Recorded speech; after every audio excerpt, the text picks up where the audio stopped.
पहले का सर थोड़ा सा टेम्पोररी डिस्टेंसिंग थोड़ा क्लियर नहीं हो रहा सर, वो बता दे थ्री वो फोर्टी उसके सिक्स लिए का। सेशन रख दूंगा मैं, तो मैं आपको बता दूंगा उसको। आज हम लोग डी स्ट्रेसिंग ड्यूरिंग मेंटेनेंस पढ़ेंगे। आज हमारा टॉपिक जो है डी स्ट्रेसिंग ड्यूरिंग मेंटेनेंस। ठीक है, ये हमारा टॉपिक है आज का। ठीक है, कब करना है मेंटेनेंस के दौरान में डी स्ट्रेसिंग, यानी कि मेरा एल डब्ल्यू आर मुझसे डी स्ट्रेसिंग कब चाहता है, कि कैसे मुझे पता चले कि भाई ये पर्टिकुलर एल डब्ल्यू आर को डी स्ट्रेस करने की आवश्यकता है, पर्टिकुलर एल डब्ल्यू आर को डी स्ट्रेस करने की जरूरत है। इसके बारे में यहाँ पर पैरा 347 में बताया गया है। तो आए हम लोग देखते हैं एक एक करके। सबसे पहले मेरा मैनुअल कहता है abnormal behaviour of L W are, यानी कि जब मेरा L W are abnormally behave करने लगे तब हमें क्या करना है, डिस्कसिंग करना है। तो पहले अपने को समझना पड़ेगा एबनॉर्मल बिहेवियर कहते किसको है।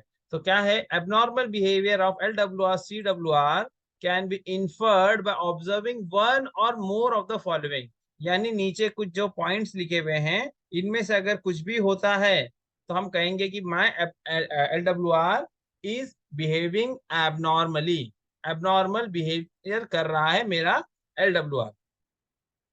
क्या है कंडीशंस, आए हम लोग देखते हैं एक एक करके। सबसे पहले मैनुअल कहता है when the gap observe at SEJ. अब इसमें तीन चीजें दिया है, यानी एसईजे के आधार पर बता रहा है। When the gap observe at SEJ, क्या है उसके अंदर सब points, differs beyond limit specified in annexure 3/9, यानी कि एनेक्स्चर 3/9 में कुछ एसईजे में गैप दिया है, अगर उससे अलग हमारे एसईजे के अंदर गैप दिखाई देता है तब हमें क्या करना है, हम ये अज्यूम करेंगे my L W are is behaving abnormally. तो कुछ करेक्टिव स्टेप्स भी है। L W are abnormally behave कर रहा है तो सीधे हम डिस्कसिंग को जाएंगे, ऐसा भी नहीं है। ये यहाँ पर कहा जा रहा है कि जब भी मेरा एल डब्ल्यू आर में एबनॉर्मल बिहेवियर होता है तो एबनॉर्मल बिहेवियर को पहचाने कैसे, यहाँ पहले बात तो उसके ऊपर हो रही है। ठीक है, तो उसको पहचानने का तरीका बताया, तो इसमें एसईजे के आधार पे कहा है when the gap observed at SEJ differs beyond limit specified in annexure 3/9। Annexure 3/9 क्या है देख लेते हैं, हमने पढ़ा है पहले। एनेक्स्चर 3/9 जो है यहाँ पर हमारा जोन के आधार पे हमारा इस वक्त क्या टेम्परेचर है, हमारी स्लीपर डेंसिटी क्या है, उसके आधार पर पर्टिकुलर टेम्परेचर पे गैप कितना होना चाहिए वो यहाँ ये बताता है। ठीक है, तो यहाँ पर कुछ रेंज दी गई है। ठीक है, यहाँ एक चीज मैं आपको क्लियर कर दूं, हम जब नया एसईजे बिछाते हैं तो हम 40 mm का गैप देते हैं। कितना, 40 mm का गैप देते हैं। तो वो 40 mm जो है टिप ऑफ टंगरेल से कॉर्नर ऑफ टॉकरेल तक होता है, लेकिन हमारा जो रेफरेंस मार्क होता है, जो डोरी हम बांधते हैं, वो उन दोनों के बीच में होता है। तो 40 में से आधा 50 इधर 50 इधर, इस तरीके 50-50% तरह डिवाइड हो जाता है। लेकिन अब वो मेरे सेक्शन में मैंने एसईजे एक बार डाल दिया, क्या ये मुमकिन है कि हमेशा गैप उतना ही होगा? No, it is not possible. Rail is expanding contracting, तो वो तो चेंज हो सकता है। तो यहाँ पर उन्होंने कुछ रेंज दे दी है। फॉर एग्जाम्पल यहाँ पर हम लोग एग्जाम्पल लेते हैं, मान के चलो मेरे सेक्शन में टेम्परेचर से TD+10 है। कितना, TD+10 है उस टाइम पे, और मेरा स्लीपर डेंसिटी 60 kg की रेल है, स्लीपर डेंसिटी 1660 है। तो अब TD+10 पे गैप कितना होना चाहिए मेरे एसईजे में, 18 से लेकर 20 तक होना चाहिए। ये तो मैनुअल ने रेंज कह दिया, लेकिन अगर इस रेंज के बाहर, इस रेंज के बाहर एसईजे में गैप मिलता है, यानी 18 से कम रहा तो भी रेंज के बाहर कहेंगे, 20 के ऊपर रहा तो भी हम क्या कहेंगे कि ये रेंज के बाहर है।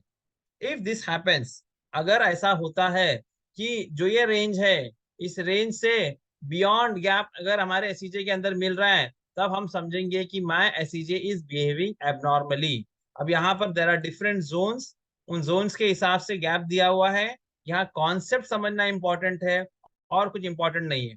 ठीक है, तो यहाँ भी लिखा भी है नोट में, the above values have been calculated with initial setting of gaps at SEJ as 40 mm। जैसे मैंने आपको बताया, जब हम लोग एसईजे को टीडी पर जब हम बिछाते हैं टीडी के रेंज में, उस टाइम गैप हम लोग कितना है, 40 mm, तो उसके हिसाब से उन्होंने बताया कि अगर आपने 40 mm का एससीजे गैप सेट किया इनिशियली बिछाने के टाइम, उस वक्त के हिसाब से आपका जो भी तापमान हो, जैसे अभी एक और एग्जांपल ले लिया, सपोज सपोज मैंने एग्जांपल ले लिया, मेरा टेम्परेचर है TD-5, तब गैप कितना हो 19 से 26, ठंडी का मौसम है ना, तो एससीजी सिकुड़ेगी, एलडब्ल्यूआर सिकुड़ेगा, एससीजी में गैप बढ़ेगा।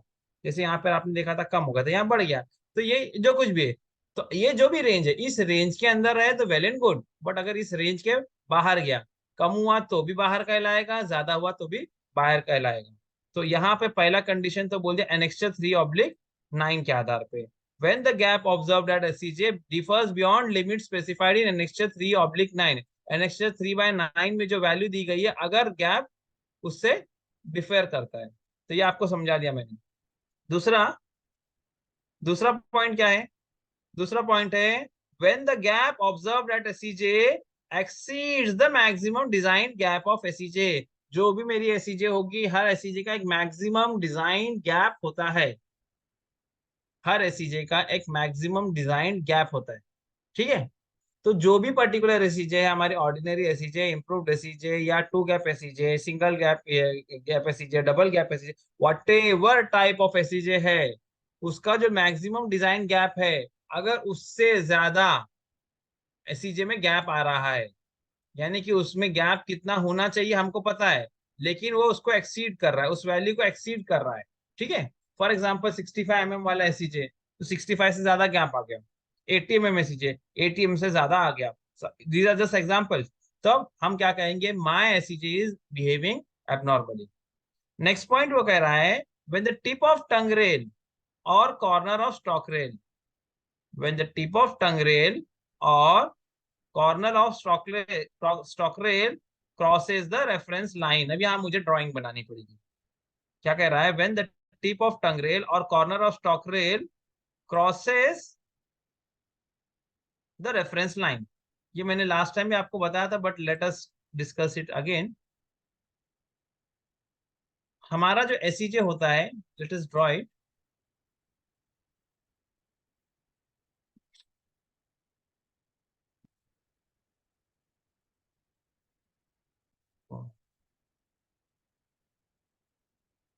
सपोज ये मेरे एसईजे की टंग रेल है, ठीक है, और suppose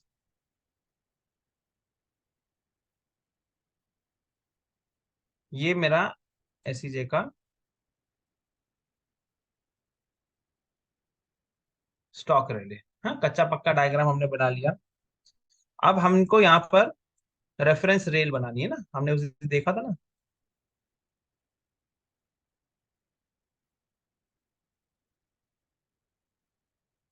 better just a minute.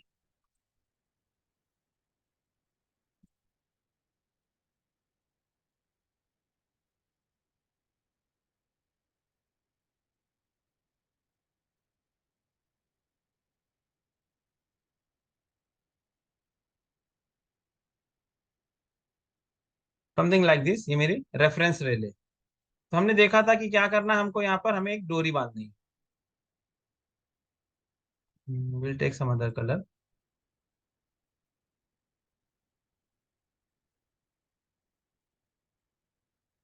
कच्चा पक्का मैंने इसे यहाँ पे बांध दिया है, थोड़ा सा ये रेल सरक गई है।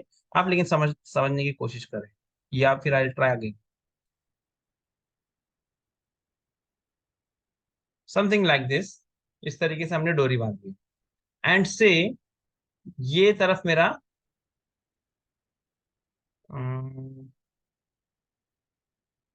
LWR मेरा, समझो ये तरफ है, ये है मेरा LWR साइड, ठीक है। This is my LWR side. अब ये LWR साइड है। तो देखिए दो चीजें हैं, मैंने लास्ट टाइम भी बताया था कि आप जो गैप मेजर करते हैं, आप जो गैप मेजर करते हैं, वो गैप ये यहाँ से लेकर यहाँ तक इतना पूरा होता है, ठीक है ना। एक नहीं, दोनों, यानी कि दो दो टाइप के गैप से। एक है overall gap, what I am trying to say, you just try to understand. एक है हमारा टोटल गैप, ठीक है, यानी कि टिप ऑफ टंग रेल और स्टॉक रेल, ये है हमारा टोटल गैप। हम जब अभी ये एनेक्स्चर 3/9 हमने देखा, तो हम ये गैप नहीं माप रहे थे। What we were measuring is, हम क्या माप रहे थे, हम देख रहे थे कि टंग रेल या फिर स्टॉक रेल से ये रेफरेंस डोरी कितनी दूरी पर है। ठीक है, आ रही बात समझ, यानी ये जो डोरी मेरी है ये और टिप ऑफ टंगरेल, अब इस तरफ अगर मेरा LWR है तो ये जो दोनों के बीच में जो गैप है, ये गैप की मैं बात कर रहा हूँ, ये जो बीच का पोर्शन है, ये जो गैप है, इसको हम लोग मापते हैं नॉर्मली। ठीक है, तो this is the normal condition कि भाई ये तरफ LWR है तो टिप ऑफ टंगरेल रेफरेंस डोरी से कुछ ना कुछ गैप, ज्यादा या कम कुछ भी वैल्यू होगी, but there has to be some gap. लेकिन अगर आप ये कहें, अगर ऐसा देखें कि मेरा ये जो टंगरेल है, मेरी ये जो टंगरेल है, it has crossed it has cross this reference line. ये क्या करता है, it has crossed my reference line, यानी कि ये कुछ अमाउंट से ये डोरी को पार कर गया। और उस परिस्थिति में होगा ये कि ये जो है, इसने जब टंगरेल को, डोरी को पार कर गया, तो ये स्टॉकरेल भी थोड़ी सी इस तरफ धक्का खाकर चली जाएगी। तो जब भी, whenever my tip of tongrel or corner of stockrel crosses the reference line, reference line को इसे किसी भी परिस्थिति में क्रॉस नहीं होने देना है। लेकिन अगर वो रेफरेंस लाइन को क्रॉस कर देता है, तब भी मैं क्या समझूंगा कि मेरे LWR क्या है, एबनॉर्मली बिहेव कर रहा है। समझ में आई बात। तो ये एबनॉर्मल बिहेवियर के बारे में एसईजे के पॉइंट ऑफ व्यू कुछ बातें थी। ठीक है, फिर इसके बाद में ये, अच्छा, इसके अंदर दो चीजें, एक बार लिखा था कि टिप ऑफ टंग रेल और दूसरी तरफ लिखा कॉर्नर ऑफ स्टॉक रेल। तो अगर LWR साइड में, अगर हम लोग LWR इस तरफ है और इस तरफ एसईजे का टंग रेल है, तो टिप ऑफ टंग रेल की बात होती है। और अगर सपोज ऐसा हुआ कि ये तरफ जो है LWR ना होके LWR ये तरफ है, LWR ये दूसरी तरफ है मान के चले, ठीक है, उस परिस्थिति में क्या होना है, उस परिस्थिति में कॉर्नर ऑफ स्टॉक रेल से गैप मापना है हमें। कहां से मापना है, कॉर्नर ऑफ स्टॉक रेल से। कॉर्नर ऑफ स्टॉक रेल से हमको गैप मेजर करना है। तो कॉर्नर ऑफ स्टॉक रेल, यहाँ मुझे again I have to try draw that line, just a minute.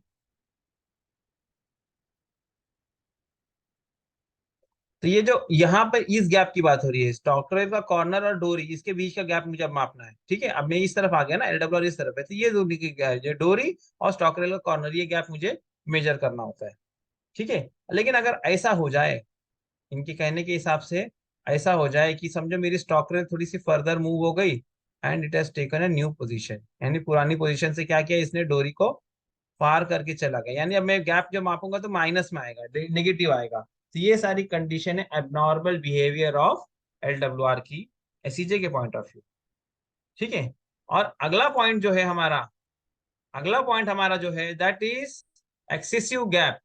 ठीक है, in case of excessive creep sorry in case of excessive creep in case of excessive creep of more than 20 mm in the central portion of LWR is noticed।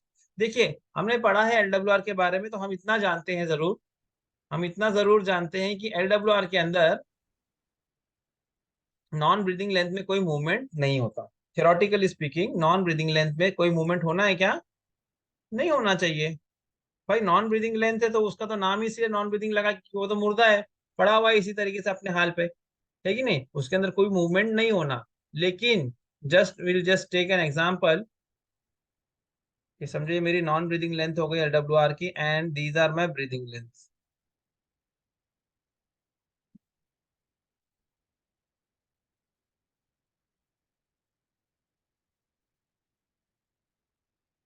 ठीक है, ये red वाले breathing length है, non breathing length. तो जो भी movement होना है हम जानते हैं कि ब्रीदिंग लेंथ में होना है। BL लिख देता हूं इसको, BL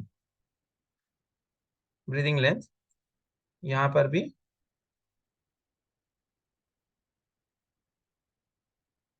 ब्रीदिंग लेंथ, और इसको हम लिख देंगे नॉन ब्रीदिंग लेंथ, NBL। ठीक है, तो नॉन ब्रीदिंग लेंथ के अंदर कोई मूवमेंट नहीं होना है। लेकिन आपको मैंने बताया था ना, जो है रेफरेंस, जो क्रीप क्रीप मार्कर्स के बारे में हमने पढ़ा था ना, क्रीप पोस्ट के बारे में हमने पढ़ा था। तो उसमें कहा था ना हमको, एक सेंटर में, हमारे LWR के सेंटर के अंदर हमें क्या करना है, एक रेफरेंस पेग लगाकर रखना है, कहा था ना। तो अब यहाँ पे अगर ये जो रेफरेंस पेग हमने मार कर रखा हुआ है, यहां से मैं ये पाता हूं कि भाई यहाँ पर कुछ मूवमेंट हो गया। क्या हो गया? There is some sort of movement observe, कुछ मूवमेंट हमें ऑब्जर्वेशन में आया। यानी कि फॉर एग्जाम्पल ये पुरानी पोजीशन थी और ये देखो अभी नई पोजीशन।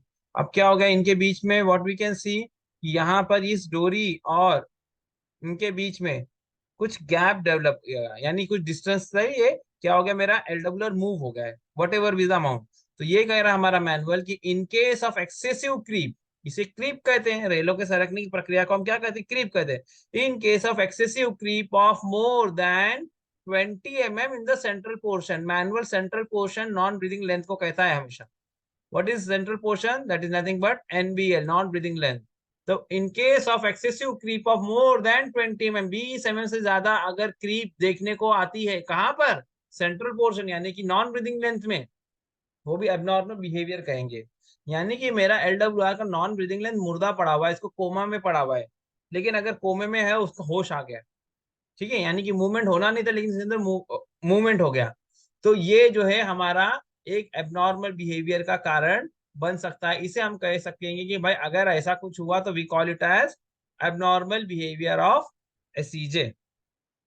ठीक है, आगे बढ़ते हैं हम लोग। अब ये आपने देखा, अगर हमें एबनॉर्मल बिहेवियर ऑफ एलडब्ल्यूआर देखने को मिला, चाहे एसीजे द्वारा चाहे नॉन ब्रीदिंग लेंथ के अंदर हम जाएंगे, तो हमें क्या दिख रहा है कि सेंट्रल पोर्शन में कोई मूवमेंट हमें दिखाई दे रही है, तो इसे हम कहते हैं एबनॉर्मल बिहेवियर ऑफ एलडब्ल्यूआर। अब करना क्या है? तो ये जो पैच है जहां पर एबनॉर्मल बिहेवियर हो रहा है, तो उसके लिए मैनुअल क्या कहता है कि इन सच केसेस, जो अभी अभी अभी हमने डिस्कस किया, ऐसी परिस्थिति में क्या करना? LWR shall be inspected by ADN, ADN द्वारा एलडब्ल्यूआर का इंस्पेक्शन होगा। कौन इंस्पेक्शन करेगा? अगर एबनॉर्मल बिहेवियर दिख रहा है तो ADN sir, assistant divisional engineer sir, ये जो है उस एलडब्ल्यूआर की उस पैच का जो है इंस्पेक्शन जाकर करेंगे। किस चीज के लिए? क्या देखेंगे? Whether there is deficiency of ballast, क्या वहां पर बलास्ट की कमी है। नेक्स्ट, पुअर कॉम्पैक्शन और कंसोलिडेशन ऑफ बलास्ट, भाई वहां पर कॉम्पैक्शन वगैरह टैंपिंग वगैरह बराबर नहीं थी, या फिर कंसोलिडेशन बराबर नहीं हुआ, क्या ऐसा कुछ है क्या? नेक्स्ट, डेफिशिएंसी ऑफ फिटिंग्स, क्या फिटिंग्स में कोई कमी है? Poor toe load of ERC, उस पैच की ईआरसी का टो लोड चेक किया जाएगा कि whether toe load is sufficient or not. Formation trouble if any, formation trouble if any, यानी फॉर्मेशन में कोई प्रॉब्लम तो नहीं है, कहीं पे वो ट्रबलसम तो नहीं हो रहा है, कहीं पे वहां पे सिंकिंग वगैरह यील्डिंग फॉर्मेशन तो नहीं है। ये सारी चीजें एडीएन को देखना है। इसके अलावा और क्या देखना है? Whether procedures as per para 349, para 349 अभी आगे आने वाला है, लेकिन मैं आपको दिखा देता हूँ क्या कह रहा है। Whether procedures as per para 349 were followed during permanent repairs after earlier rail fracture, यानी इसके पहले मेरे सेक्शन में कहीं पर एलडब्ल्यूआर में रेल फ्रैक्चर हुआ हो, ठीक है, और उस वक्त परमानेंट रिपेयर के दौरान क्या जो प्रोसीजर मैनुअल में दी है पैरा 349 में, क्या उसे फॉलो किया गया। तो आए पहले हमको तो ये देखना पड़ेगा कि 349 में है क्या चीज, पैरा 349 में है क्या चीज, वो जरा देख लेते हैं। तो para 349 is talking about rectification of rail fracture, ठीक है। तो उसमें तो परमानेंट रिपेयर के अंदर यहाँ पे कुछ यहाँ पे नीचे देखेंगे, पैरा 3 परमानेंट रिपेयर में कुछ यहाँ पे सिस्टम बताया गया है कि वो स्टेप्स को आपको फॉलो करना है। इमीडिएटली इसके आगे ही जो है हमारा क्या कहते हैं, ये पैराग्राफ आज हमको पढ़ना ही है, तो दैट्स वाई मैं आपको यहाँ पर आप ये चीज नहीं बताता हूँ कि पैरा 349 के अंदर किस चीज के बारे में बात हो रही। बस इतना समझ ले कि रेल फ्रैक्चर के दौरान परमानेंट रिपेयर में जो भी स्टेप्स बताए गए, वेदर इट इज फॉलोड और नॉट, क्या इसे फॉलो किया गया है या नहीं, ठीक है। और क्या देखेंगे ADN sir? The possibility of defective thermometers being used by the staff, this is very important thing, है बहुत मामूली चीज लेकिन बहुत बड़ी गड़बड़ हो सकती है इस कारण, ठीक है। रेल थर्मोमीटर हम सभी लोग जानते हैं कि इसका काम क्या है, रेल का तापमान बताना, ठीक है। इसको समझने के लिए मैं ऐसा बताता हूँ कि भाई हमारे हाथ में वॉच है कि नहीं, हम घड़ी पहनते हैं, तो उस घड़ी का काम क्या है? उस घड़ी का काम है नॉर्मली कि भाई सही समय बताए, जो भी समय हो रहा है, जो भी टाइम हो रहा है, हमें बताए। ये उसका एक्चुअल में काम है। लेकिन मान के चलो कि मेरी घड़ी जो है काम करना चलते चलते बंद हो गई या स्लो हो गई, और वो अब कुछ एब्सर्ड वैल्यू बता रही है, यानी कि अभी बज 7:30 बज रहे हैं और उसके अंदर 7:15 हो रहे हैं या 7 हो रहे हैं।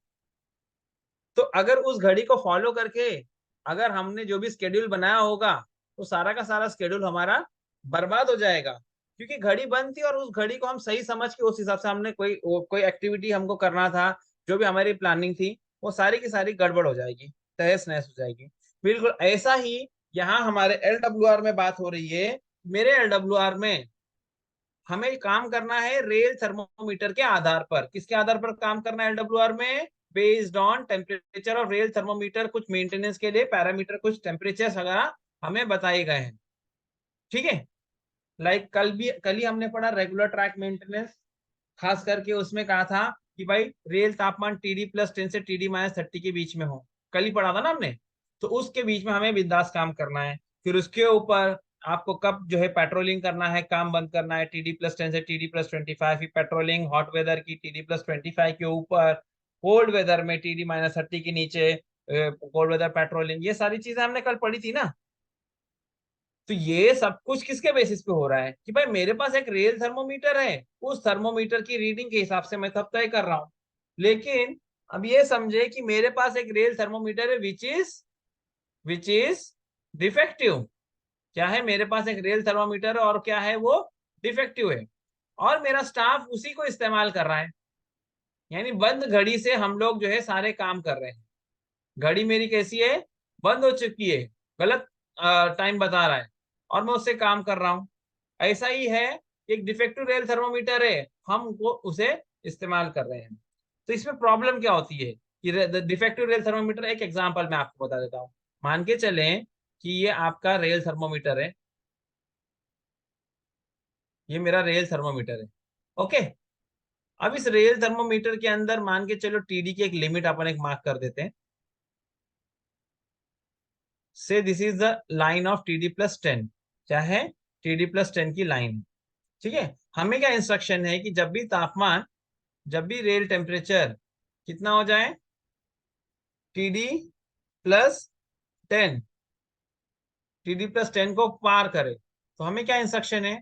हमें इंस्ट्रक्शन है कि भाई ये जब भी ये टेम्परेचर को क्रॉस करेगा तो हमको काम क्या कर देना है? बंद कर देना है ना, स्टॉप द वर्क, है कि नहीं? वर्क स्टॉप कर देना है, विजिलेंट हो जाना है कि नहीं? ट्रैक के ऊपर ध्यान देना है। लेकिन सपोज मेरे पास एक घड़ी है, सॉरी मेरे पास एक रेल थर्मोमीटर है जो कि टेम्परेचर कम बता रहा है। क्या बता रहा है? टेम्परेचर कम बता रहा है, एंड से 5 डिग्री से कम बता रहा है। ठीक है, यानी कि TD+10 जिस वक्त एक्चुअल में अचीव हो रहा है सेक्शन में, टेम्परेचर हो रहा है, उस वक्त मेरा थर्मोमीटर क्या दिखा रहा है रीडिंग? उस वक्त मेरा थर्मोमीटर दिखा रहा है कि नहीं भाई TD+10 नहीं है, ये कितना है? तो फिर कितना है? तो कहा कि TD+5 ही है। तो क्या हुआ? TD+5।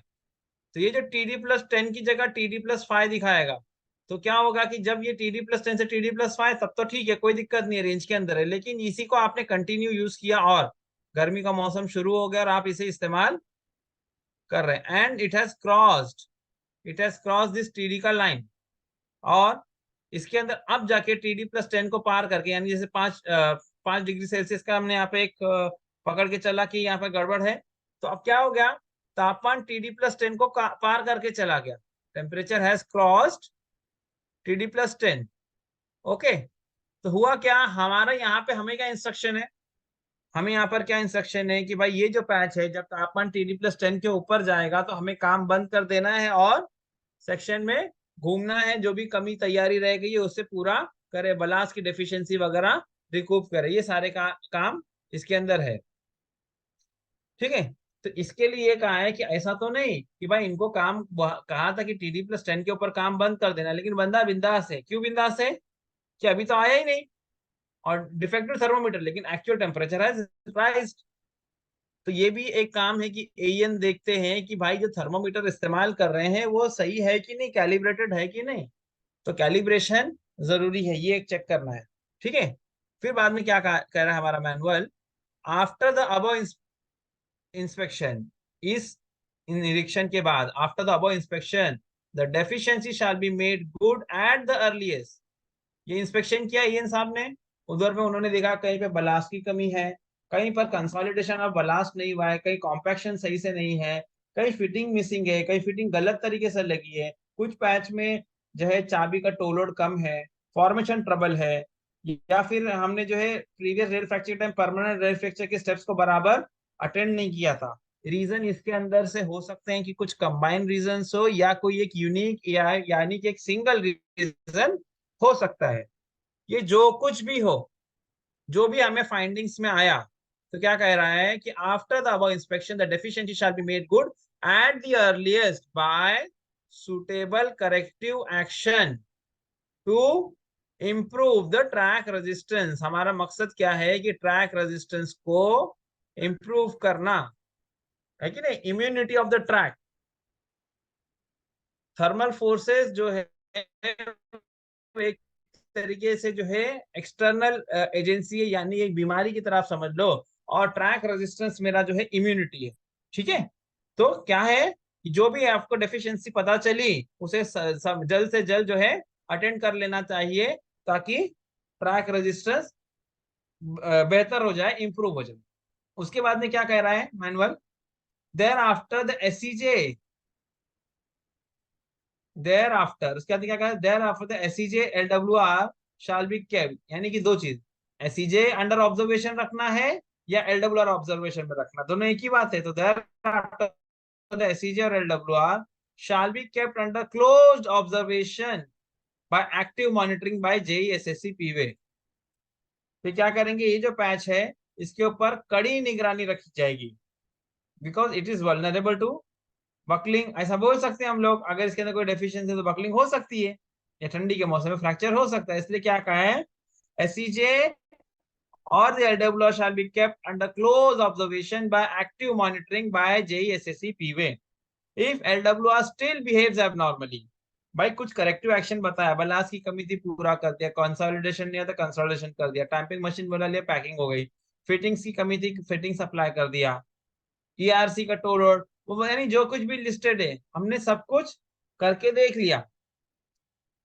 लेकिन अगर फिर भी कोई इंप्रूवमेंट हमें नजर नहीं आता, तब हम क्या करेंगे, LWR still behaves abnormally, LWR क्या कर रहा है, फिर से एबनॉर्मली बिहेव करना है, तो a decision shall be taken by AN for destressing of LWR। यानी ऐसी जब परिस्थिति अगर कहीं आएगी तो कौन लेगा, कॉल कौन लेगा, एडीएन लेगा, डिसेसिंग ऑफ LWR। यानी कि करेक्टिव एक्शन हमने कर लिया, लेकिन फिर भी हमें LWR के बिहेवियर में फर्क नहीं दिखा, तो एएन को अथॉरिटी है कि he will take decision for distressing of that particular LWR। ठीक है, तो ये पॉइंट ये वाला हो गया हमारा। नेक्स्ट है, after special track maintenance operations mentioned in 346 distressing shall be undertaken, ये हमने कल पढ़ा था, वो यहाँ पर पॉइंट आ गया। जब भी स्पेशल मेंटेनेंस ऑपरेशन हो, कल हमने रेगुलर ट्रैक मेंटेनेंस और स्पेशल ट्रैक मेंटेनेंस पढ़ा था, तो स्पेशल मेंटेनेंस आप समझ गए कि स्पेशल मेंटेनेंस यानी through renewal, deep screening something, यानी बड़ा जो काम होता है वो। तो after special maintenance operation mentioned in 346 जो हमने कल देखा, distressing shall be carried out. ठीक है, फिर क्या किया जाएगा, उस पैच का, उस LWR का डिस्ट्रेसिंग किया जाएगा। ठीक है, नेक्स्ट वो कहता है, after restoration of track following an unusual occurrence mentioned in para 348 desetting shall be undertaken। अब यहाँ पर रिस्टोरेशन ऑफ ट्रैक, अभी कोई अनयूजुअल हो गया, क्या है, कोई अनयूजुअल हो गया। अब यहाँ पर ये जो है नीचे ही है, तो आप देख लें अनयूजुअल किसको बोलते हैं रेलवे में, रेल फ्रैक्चर हो गया, या कोई रेल डिफेक्टिव हो गई, या कोई ग्लू जॉइंट डिफेक्टिव हो गया, तो क्या किया, उसे बदली किया, वो एक अनयूजुअल ऑकरेंस है। इसी तरह से डैमेज टू एसईजे, एसईजे में कोई डैमेज हो गया। इसी तरीके से बकलिंग और टेंडेंसी टुवर्ड्स बकलिंग, बकलिंग और टेंडेंसी टुवर्ड्स बकलिंग, यानी कि बकलिंग हो गई या बकलिंग होने के वर्ष पर है, उसके कुछ हाव और ट्रैक के ठीक ठाक नहीं दिख रहे, ये भी एक अनयूजुअल अकरेंस है। इसी तरह से factors causing disturbance of LWR CW such as accidents, breaches etcetera, यानी कि कुछ फैक्टर्स हैं जो है वहां पर कुछ ऐसा डिस्टर्बेंस हो गया हमारे एलडब्ल्यूआर में, जैसे कि कोई हादसा हो गया या वॉश ऑफ हो गया, ब्रीच हो गया, ये सारी की सारी चीजें, these all are called unusual occurrences. इन्हें हम क्या कहते हैं? Unusual occurrences. आई बात समझ में? इसे हम कहते हैं अनयूजुअल अकरेंसेस। ठीक है, तो ये कह रहा है कि special maintenance option mention distinction shall be given after restoration of track following an unusual occurrence, यानी कोई डिरेलमेंट हो गया या कुछ ऐसा हादसा हो गया, तो वहां पर क्या करना? ट्रैक का तो पहला काम है प्राइम नेसेसिटी, उसके बाद में जो है अनयूजुअल अकरेंसेस वगैरह कुछ हुआ तो वहां पर हमें क्या करना? डी-स्ट्रेसिंग करनी है, डी-स्ट्रेसिंग शैल बी अंडरटेकन। ठीक है, नेक्स्ट पॉइंट,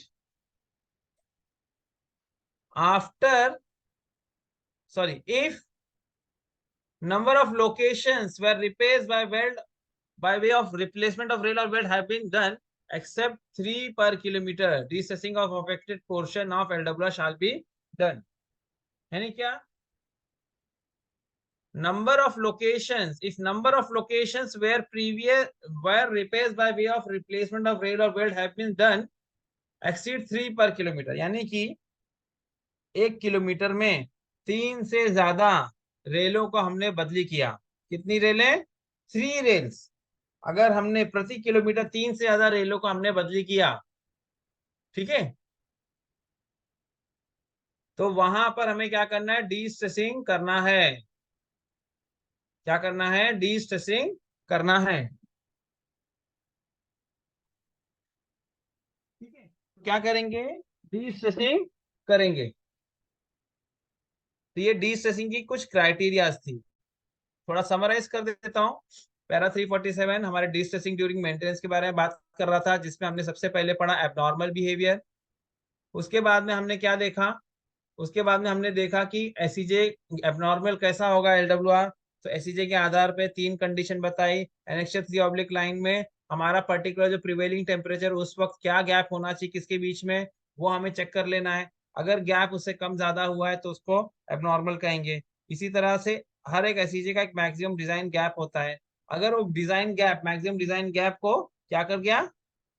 एक्सीड कर गया, ठीक है, तब भी एबनॉर्मल बिहेवियर कहेंगे। इसी तरह से एलडब्ल्यूआर साइड, चाहे वो टिप ऑफ टंगरेल हो चाहे कॉर्नर ऑफ स्टॉकरेल हो, चाहे वो टिप ऑफ टंगरेल हो चाहे कॉर्नर ऑफ स्टॉकरेल हो, जिसने क्या किया? रेफरेंस लाइन को, यानी जो डोरी हमने बांधी है उसे पार कर लिया, तो इसे हम कहेंगे एबनॉर्मल बिहेवियर। इसी तरह से कहीं पर नॉन ब्रीदिंग लेंथ के अंदर, जिसे हम सेंट्रल पार्ट कह रहे हैं, वहां पर क्रीप आ गई, और क्रीप भी ऐसी वैसी नहीं है, कितनी? 20 mm से ज्यादा क्रीप आ गई, ठीक है, तो इसे हम क्या कहेंगे? Abnormal behaviour. अब ये जो एबनॉर्मल बिहेवियर या है, उसके अंदर क्या क्या चीजें हमने देखा अभी कि डेफिशिएंसी ऑफ बलास्ट हो सकती है, कॉम्पैक्शन सही से नहीं होगा, कंसोलिडेशन ढंग का नहीं हुआ होगा, फिटिंग्स जो है डेफिशिएंट है, भरपूर नहीं है, toe load of ERC check करेंगे, फॉर्मेशन ट्रबल चेक करेंगे, ठीक है, और इसी के साथ में परमानेंट रिपेयर में जो स्टेप्स को फॉलो करना है रेल बदली करने के बाद में, whether that has been followed or not, it has got a very big impact। इसका जो है डब्ल्यूआर पे बड़ा इम्पैक्ट होता है। इसी तरह the possibility of defective thermometer being used by the staff, हमारा जो स्टाफ है वो क्या कर रहा है? डिफेक्टिव रेल थर्मोमीटर यूज कर रहा, तो सारा का सारा काम गड़बड़ हो जाएगा, ठीक है। और जो भी है, जो हमारे यहाँ पे जितने भी पॉइंट्स मेंशन्ड है, इसमें जो कुछ भी हमारे ट्रैक में कमी बेशी होगी, उन सबको क्या करना है? अटेंड करना है इंडिविजुअली, ठीक है। Shall be made good at the earliest by suitable corrective action.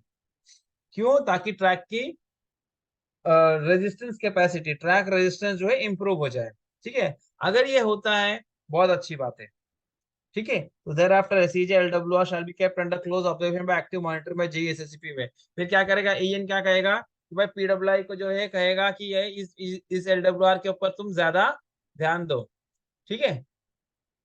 अब कुछ हमने करेक्टिव एक्शंस किए, उसके ऊपर ध्यान भी दिया, ठीक हो गया, बहुत अच्छी बात है।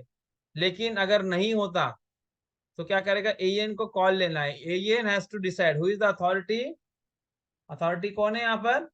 तो असिस्टेंट डिविजनल इंजीनियर साहब है, तो वो डिस्ट्रेसिंग ऑफ एल्डब्लार स्टार्ट करवा सकते हैं, इंट्रोड्यूस करा सकते हैं। इसी तरह से डिस्ट्रेसिंग नॉर्मल जो प्रॉपर डिस्ट्रेसिंग हमारी होती है, वहां कुछ काम जैसे स्पेशल ट्रैक मेंटेनेंस, जैसे बीसीएम, टीआरटी, टर्नआउट का रिप्लेसमेंट, ऐसे बड़े बड़े जो भी काम है, real major realignment of curve, ऐसे जो बड़े बड़े काम होंगे, तो ये काम करने के तुरंत बाद हमको क्या करना है, डिस्ट्रेसिंग करना है। इसी तरीके से after restoration of track following an unusual occurrence, कोई अनयूजुअल हैपनिंग हो गई, ट्रैक पर गाड़ी डिरेल हो गई या समथिंग लाइक दैट, तो जहां पर भी ऐसा कुछ हादसा होता है तो क्या करना पड़ता है, रेस्टोरेशन। क्या करना पड़ता है, रेस्टोरेशन। तो क्या कहता है, after restoration of track following an unusual occurrence mentioned in para 348 destressing shall be done. इसी तरीके से कि 1 किलोमीटर में 3 से ज्यादा रेले अगर हमने बदली की, if number of locations were replaced by way of replacement of weld rail और weld have been done exceeds 3 per kilometre, 3 से ज्यादा रेले अगर हमने प्रति किलोमीटर अगर बदली की है, तो क्या कह रहा है, destressing of affected portion of LWR shall B,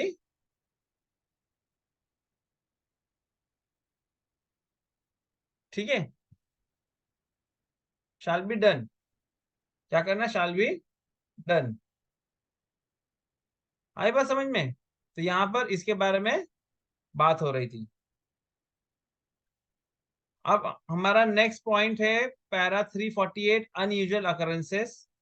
ये मैंने आपको बता दिया था, लेकिन फिर से एक बार डिस्कस कर लेता हूँ। अनयूजुअल अकरेंस किसको कहेंगे, किसे कहेंगे कि अनयूजुअल अकरेंस है? तो सबसे पहला तो हमारा मैनुअल क्या कहता है इसके बारे में, रेल फ्रैक्चर और रिप्लेसमेंट ऑफ डिफेक्टिव रेल और ग्लूट ज्वाइंट।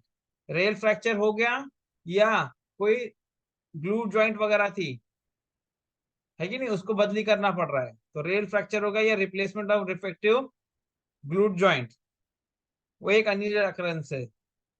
दूसरा है damage to ACJ, ACJ damage हो गई मेरी। तीसरा है buckling of tendency towards, buckling और टेंडेंसी टुवर्ड्स बकलिंग, यानी बकलिंग हो गई या होने के वर्ज पर है। इसी तरह से factors causing disturbance to LWR such as accidents, breaches etcetera. जिन फैक्टर्स की वजह से एलडब्ल्यूआर में क्या हो सकता है, डिस्टर्बेंस हो सकता है, एक्सीडेंट हो गया, एक्सीडेंट का ब्रीच हो गया, ये समथिंग कुछ ऐसा अड़चन आ गई जिसकी वजह से हम वो कंडीशन जो है नॉर्मल बिहेवियर की नहीं हो रही, तो अनयूजुअल बिहेवियर कहलाएगा। ठीक है, तो this is nothing but unusual occurrences.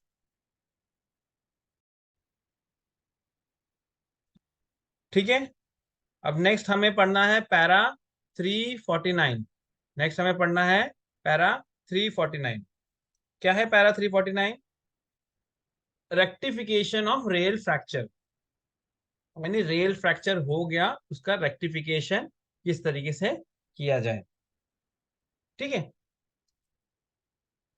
तो इसके अंदर क्या क्या इक्विपमेंट, एक रेल फ्रैक्चर हो गया उसको रेक्टिफाई करना, तो उसके लिए हमारे पास क्या क्या रिक्वायर इक्विपमेंट होने चाहिए, उसके बारे में मैनुअल यहाँ पर हमें इक्विपमेंट रिक्वायर्ड बता रहा है पॉइंट नंबर 1 में। तो सबसे पहले special 1 metre long fish plate with screw clamps, यानी कि 1 मीटर लंबी फिश प्लेट जिसमें जो है ग्रूव्स वगैरह होते, खांचे होते स्क्रू क्लैंप के साथ में, है कि नहीं, 1 मीटर लंबी फिश प्लेट हो स्क्रू क्लैंप के साथ। और joggle fish plate with bolted clamps, ठीक है, joggle fish plate with bolted clamp. Screw clamp जो होता है वो थ्रेडेड होता है, और जो ये जो बोल्टेड क्लैंप जिसको हम लोग सी क्लैंप बोलते हैं, उसके अंदर बोल्ट लगा रहता है, वो नीचे से पकड़ता है।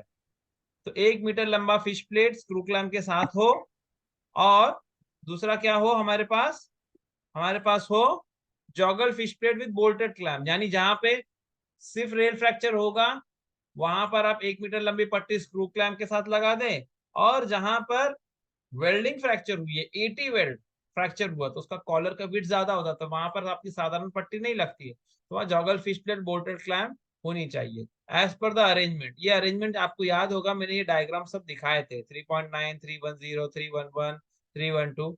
इसके अंदर सिर्फ डायग्राम से पट्टियों के, और कुछ भी नहीं है, तो आप देख सकते हैं बाद में इसको, कोई दिक्कत नहीं। नेक्स्ट आगे क्या कहता है, steel tape capable of reading up to 1 mm। हमारे पास एक स्टील का टेप हो जो 1 mm की एक्यूरेसी तक माप सकता हो। ठीक है, अब यहाँ पर एक थोड़ा सा कॉन्ट्रडिक्शन क्या है वो मैं बता देता हूँ। जब हम ट्रैक सर्किटिंग का चैप्टर पढ़ेंगे ना, तो वहां पर ये बताया जाएगा कि भाई स्टील की टेप को इस्तेमाल ना किया जाए, स्टील के टेप को इस्तेमाल ना किया जाए, ऐसा हमारा मैनुअल कहता है। ये ट्रैक सर्किटिंग या की रिक्वायरमेंट में, नहीं तो ट्रैक डाउन होता है। लेकिन यहाँ पर कहा जा रहा है steel tape capable of reading up to 1 mm हमारे पास हो, यानी कि रेलों को मापने के लिए यहाँ बात हो रही है। सेक्शन के अंदर कोई जो है रेल वगैरह है, उसको मापने के लिए हो रही है।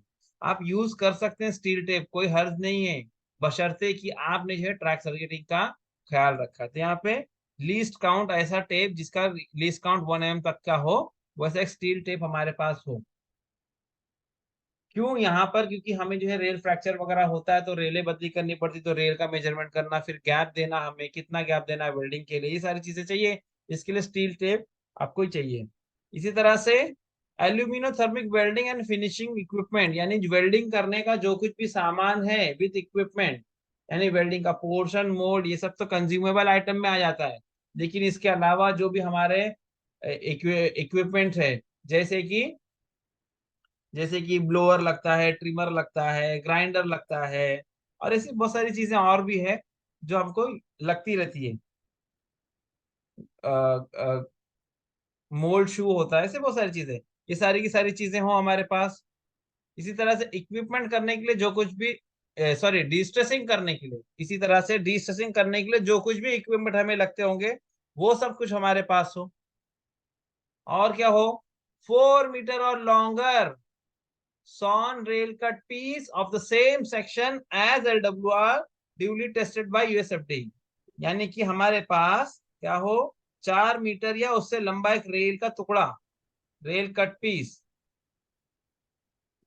हमारे पास 4 मीटर या उससे लंबा एक रेल का टुकड़ा मशीन कट किया हुआ हमारे पास हो, of the same section as LWR, यानी कि जो भी सेक्शन में रेल है, 52 की तो 52 का, 60 की तो 60 का, जो भी रेल का सेक्शन होगा LWR में, उसका 4 मीटर का एक रेल का टुकड़ा हमें रखना होगा, जो कि USFD टेस्टेड भी हो।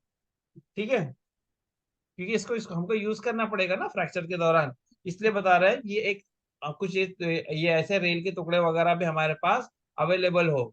और इसके अलावा क्या हो, rail closures of suitable length. ठीक है, rail closures of suitable length, ये भी हमारे पास होने चाहिए, rail closure of suitable length. ठीक है, और लास्ट पॉइंट है equipment for protection of track.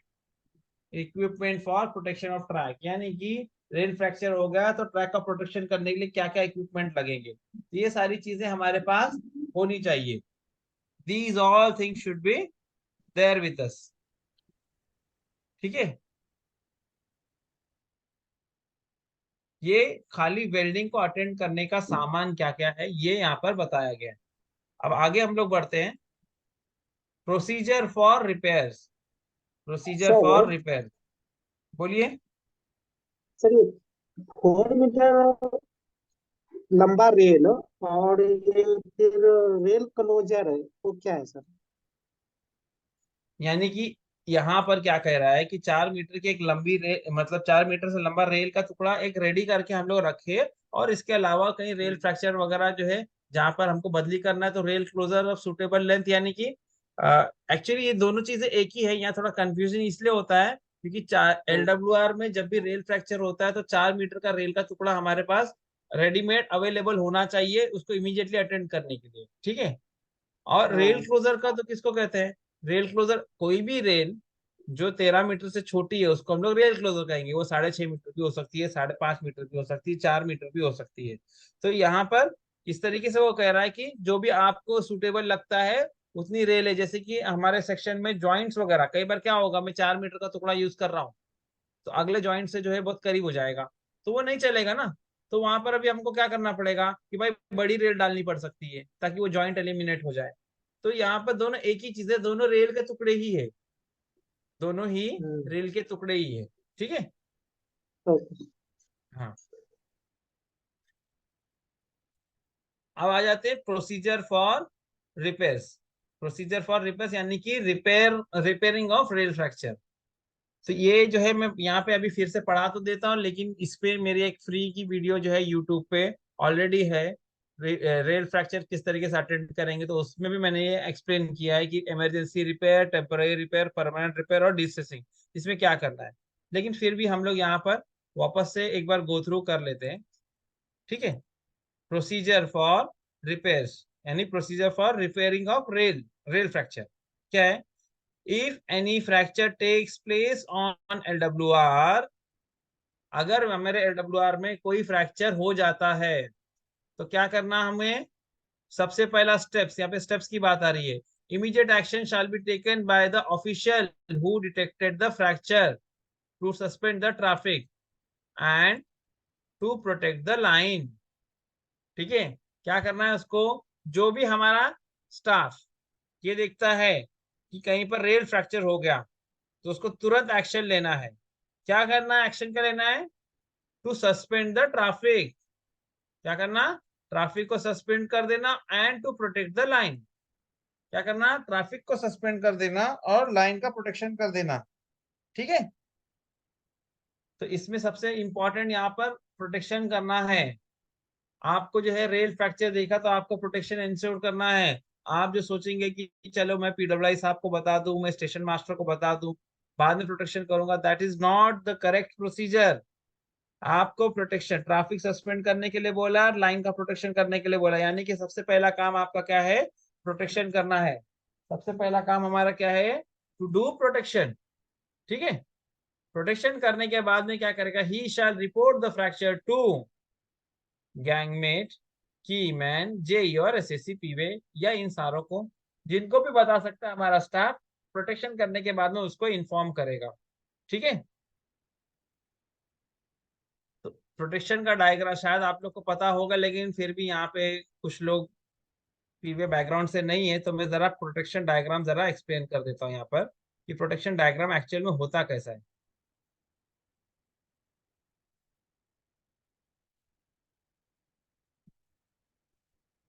समझिए मेरी लाइन है, ठीक है, एंड से this is the traffic direction, और से ये एक मेरा पैच है जहां पर रेल फ्रैक्चर हो, ये रेड कलर का मैंने बनाया ना, क्या, latest take some another symbol, यहाँ पर मेरा रेल फ्रैक्चर हो गया। इस पैच में क्या हो गया, इस पॉइंट पर व्हाट हैपेंड, एक रेल फ्रैक्चर हो गया। ठीक है, रेल फ्रैक्चर हो गया, समथिंग लाइक दिस, ये रेल फ्रैक्चर हो गया। तो अब इसका प्रोटेक्शन क्या है, प्रोटेक्शन इसका ये है कि यह इस पैच से 30 मीटर की, ये रेल फ्रैक्चर की साइड से 30 मीटर की दूरी पर, 30 मीटर की दूरी पर, 30 मीटर की दूरी पर हमारा जो है, जो भी हमारा स्टाफ होगा उसके पास फ्लैग होगा, वो क्या करेगा, फ्लैग लाकर लगा देगा, जिसको बावटा बोलते हैं फील्ड की भाषा में, क्या कहते हैं, बावटा लगा देना। तो साथीदार एक डंडा होता है, वो साथीदार उसके ऊपर लगा देगा। कितनी दूरी पर लगाएगा, 30 मीटर्स। ठीक है। इसी तरीके से इसके बाद में उसके पास कुछ डेटोनेटर्स होंगे, तो इसी साइड से वो और आगे बढ़ेगा और वो 600 मीटर की दूरी तक जाएगा। कहाँ तक जाएगा, 600 मीटर की दूरी पर जाएगा, और उसके पास एक डेटोनेटर हुआ करेगा। क्या होगा, उसके पास एक डेटोनेटर होगा, वो डेटोनेटर वो लाइन पर लगा देगा, समथिंग लाइक दिस। उसने क्या किया, एक डेटोनेटर लगा दिया। कितना दूरी पर गया ये, 600 मीटर की दूरी पर। तीसरा, ये बंदा और आगे बढ़ेगा और उसी पॉइंट से वो अब इस बार कहां तक जाएगा, 1200 मीटर की दूरी तक जाएगा। कहां तक जाएगा, 1200 मीटर की दूरी तक जाएगा, और यहां जाके अब क्योंकि मैंने लाइन डायग्राम बनाया तो मेरे लिए मुश्किल है, लेकिन आपको समझाने के लिए यहाँ 3 पटाखे लगाने हैं। ये एक, फिर बाजू की जो अल्टरनेट लाइन होगी वो 2, और तीसरा। तो क्या करना है, उसे 3 डेटोनेटर्स लगाने हैं, 1, 2 एंड 3। आपको अगर इसमें कंफ्यूज हो रहा है सर आपने पटाखे बाहर कहाँ लगा दिए, तो उसके लिए मैं बता दूं, ये मैंने जो है क्या किया है, यहाँ पर एक सिंगल लाइन डायग्राम बनाया है। डबल लाइन अगर हम लोग बनाते हैं तो उसके अंदर जो है वो दूसरी लाइन पर आ जाएगा। Like late us draw it self.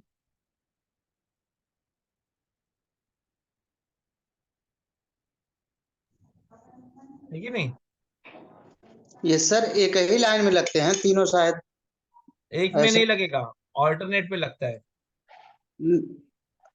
Alternate पे लगेगा, 10-10 मीटर की दूरी पे लगेगा। अब वो तो दूरी तो सेम है सर, लेकिन जैसे पहले ऐसा था, लेकिन बाद में लोग बताते हैं जैसे PWI भाई, वगैरह की नहीं कौन थी कई लाइन। कौन कोई कुछ, लिसन लिसन टू मी, कौन जी क्या सर। बोलता है उसको हमको नहीं समझना है, मैनुअल क्या बोलता है वो सही तरीका है। हम जी जी मैनुअल जी। की भाषा समझते हैं, और जो है किसने क्या बोला उसके तरीके से हमको नहीं चलना है। तो मैनुअल क्या कहता है, ये मैनुअल में है, आपको जब प्रोटेक्शन का चैप्टर पढ़ेंगे तो मैं आपको दिखाऊंगा ये, अभी तो मैं सिर्फ थोड़ा सा एक्सप्लेन कर रहा था। ठीक है, तो यहाँ पे जो है 10-10 मीटर की दूरी पर। अच्छा सर, गेटों पे जो लगा होता है, गेट पे जो चार्ट बन के मिलता है, वहां भी एक ही लाइन में है। आप अभी क्यों यहाँ पे मैं क्या पढ़ा रहा हूँ, आप गेट का क्यों यहाँ पे डिस्टर्ब कर रहे हैं, मुझे पहले इसको पढ़ाना है, तो बाद में वो क्वेश्चन दूसरा क्लियर करेंगे हम लोग। अभी हम गेट पर नहीं है ना, हम जो दूसरा टॉपिक पढ़ रहे हैं, तो डिस्ट्रैक्शन होगा। यहाँ पर हो गया 10 मीटर ये, और ये 10 मीटर, यानी कि मैं यहाँ कहने का मतलब है कि 1200 मीटर यहाँ पर हो गया, तो 10-10 मीटर पे है ऑल्टरनेट जिगजैग पैटर्न में डेटोनेटर लगाना। यानी कि वर्क साइड से 30 मीटर पे एक साथीदार पे एक रेड फ्लैग, 600 मीटर पे एक डेटोनेटर, उसके बाद 1200 मीटर पे 1, 2 एंड 3, 3 डेटोनेटर हमको लगाना है। और उसके बाद में जो आदमी गया होगा, जो आदमी ये काम कर रहा है प्रोटेक्शन वगैरह का, he will stand last detonator से वो क्या करेगा, वो एक जगह कहीं खड़ा हो जाएगा, और हाथ में वो एक फ्लैग ले लेगा, और जो है वो यहाँ पर फ्लैग लेकर ऐसा वेव करेगा जो भी आने वाली ट्रेन है उसको। ठीक है, ये डिस्टेंस होगा 45 मीटर्स, दिस इज 45 मीटर्स। ठीक है, इस तरीके से इतना ये प्रोटेक्शन है। तो ये जो यहाँ पर लिखा है, जो suspend the traffic and protect the line, तो ये रेल फ्रैक्चर में इस तरीके से करना है। पहला 30 मीटर पे एक फ्लैग लगाएगा, फिर बाद में डेटोनेटर लगाएगा 600 पे एक, फिर बाद में 1200 पे 3 डेटोनेटर लगेंगे। किस तरीके से लगेंगे, ऑल्टरनेट सीक्वेंस में, इधर इधर इधर, इस तरीके से ऑल्टरनेट लगेंगे। और आखिरी जो डेटोनेटर होगा, यहाँ से 45 मीटर की दूरी पर जाकर ये बंदा खड़ा हो जाएगा। इसलिए दूर 45 मीटर की दूरी लिखा है, ताकि डेटोनेटर्स कभी अगर गाड़ी पास हो गई और डेटोनेटर स्पिल वगैरह हुआ, तो उसको एक्सप्लोसिव है वो एक तरीके का, तो उसको कोई इंजरी ना हो, इस वजह से यहाँ पर खड़ा हो जाना है। आई बात समझ में? तो इस तरीके से प्रोटेक्शन करना है। और ये भी मैं बता दूं कि ये तो प्रोटेक्शन कर दिया, अब आगे इमरजेंसी रिपेयर हमको पढ़ना है। तो ये अटेंड कैसे होगा, ये रेल फ्रैक्चर, ये रेल फ्रैक्चर अटेंड कैसा होगा? तो यहाँ पर ये बंदा जाके, अकेला आदमी था, इसने इतना सारा काम किया, जाके खड़ा हो गया, आने वाली गाड़ी को रोकने के लिए फ्लैग दिखा दिया। Mean while what he is doing, वो आपकी गैंग से सहायता मांग रहा है कि नहीं, कि भाई मुझे कोई जोड़ीदार दो, यहाँ पर रेल फ्रैक्चर हो गया है। मोबाइल का जमाना है, मोबाइल से या स्टेशन मास्टर से या किसी भी तरीके से, है कि नहीं, मुकादम को, कीमैन को, जेई पीवे, एसएससी पीवे, किसी ना किसी को बताएगा, या मे भी पॉसिबल अगर है तो स्टेशन मास्टर को इन्फॉर्म करेगा, कंट्रोल को बता देगा। यानी कि जहां पर भी पॉसिबल होगा, ये मैटर को परकोलेट, ये जो है रेसिप्रोकेट करेगा कि इस पैच में रेल फ्रैक्चर होगा और मैंने लाइन बंद कर दी है। आई बस समझ में? तो this repair shall be carried. अब इसके बाद रिपेयरिंग करना है, तो ये बंदा यहाँ तो खड़ा है, तो करेगा कैसे? तो उसके लिए क्या है कि भाई आपने हेल्प मांगा, अब कोई दूसरा जोड़ीदार आ गया, आपका कोई दूसरा जोड़ीदार आ गया आपकी हेल्प को। तो वो बंदा आने के बाद में आपको करना क्या है, आप तो चलकर आ गए, ये जो डेटोनेटर 10-10 मीटर पे लगे हैं यहाँ पर, ये डेटोनेटर लगे रहेंगे, ये 600 वाले भी लगे रहेंगे, 1200 वाले भी लगे रहेंगे, साथीदार भी लगा होगा। अब यहाँ पर आ गए आप लोग, 2 लोग हो गए, वो दोनों जन मिलके क्या करेंगे, ये जो फ्रैक्चर है इसको क्या करेंगे, अटेंड करेंगे। क्या करेंगे, ये जो फ्रैक्चर है इसको अटेंड करेंगे। आई बात समझ में? फ्रैक्चर को अटेंड कर लिया आपने, उसके बाद में आपको ये जो साथीदार और डेटोनेटर ये सारा निकालना है, ठीक है। तो फ्रैक्चर अटेंड करने में क्या करना है वो मैं जरा आपको बताना चाह रहा था। ये तो सिर्फ एक, this was just to protect the line, ये मैं आप लोगों को एक्सप्लेन कर रहा था, ठीक है। अब आ जाते हैं हम लोग, फर्स्ट स्टेप मेरा रिपेयर का क्या है, इमरजेंसी रिपेयर्स। तो इमरजेंसी रिपेयर के बारे में हम पढ़ लेते हैं। What is mean by emergency repair? देखिए हमारे रेलवे में दो चीजें हैं, there are two things, first is safety and another one is punctuality. एक सेफ्टी है, दूसरा पंक्चुअलिटी है। सेफ्टी और पंक्चुअलिटी में हमें हमेशा सबसे पहले इंपॉर्टेंस किसको देना है, सेफ्टी की, उसके बाद में पंक्चुअलिटी, ठीक है। आप पंक्चुअलिटी मेंटेन करने गए और वो कहीं अनसेफ कुछ कंडीशन हो गई तो दैट इज नॉट एक्सेप्टेबल। तो सेफ्टी इज प्रायोरिटी। सेफ्टी क्या है, प्रायोरिटी है। सेफ्टी को क्या है, प्रायोरिटी है। आई बात समझ में? तो अब हमने क्या किया, लाइन बंद कर दिया जैसे मैंने प्रोटेक्शन बताया, ठीक है। लेकिन मैं ये सोचूं कि भाई अभी रेल फ्रैक्चर हो गया, लाइन बंद हो गई, तो लाओ लगे हाथ हम लोग जो है रेल का टुकड़ा, रेल लेकर आए कहीं से, और जो है लोहार को बोल के रेल तैयार कर रहे हैं और इसी वक्त रेल बदली कर दी जाए, तो it's going to take means बहुत ज्यादा टाइम लग जाएगा इसके अंदर, इसके अंदर बहुत ज्यादा समय बीत जाएगा।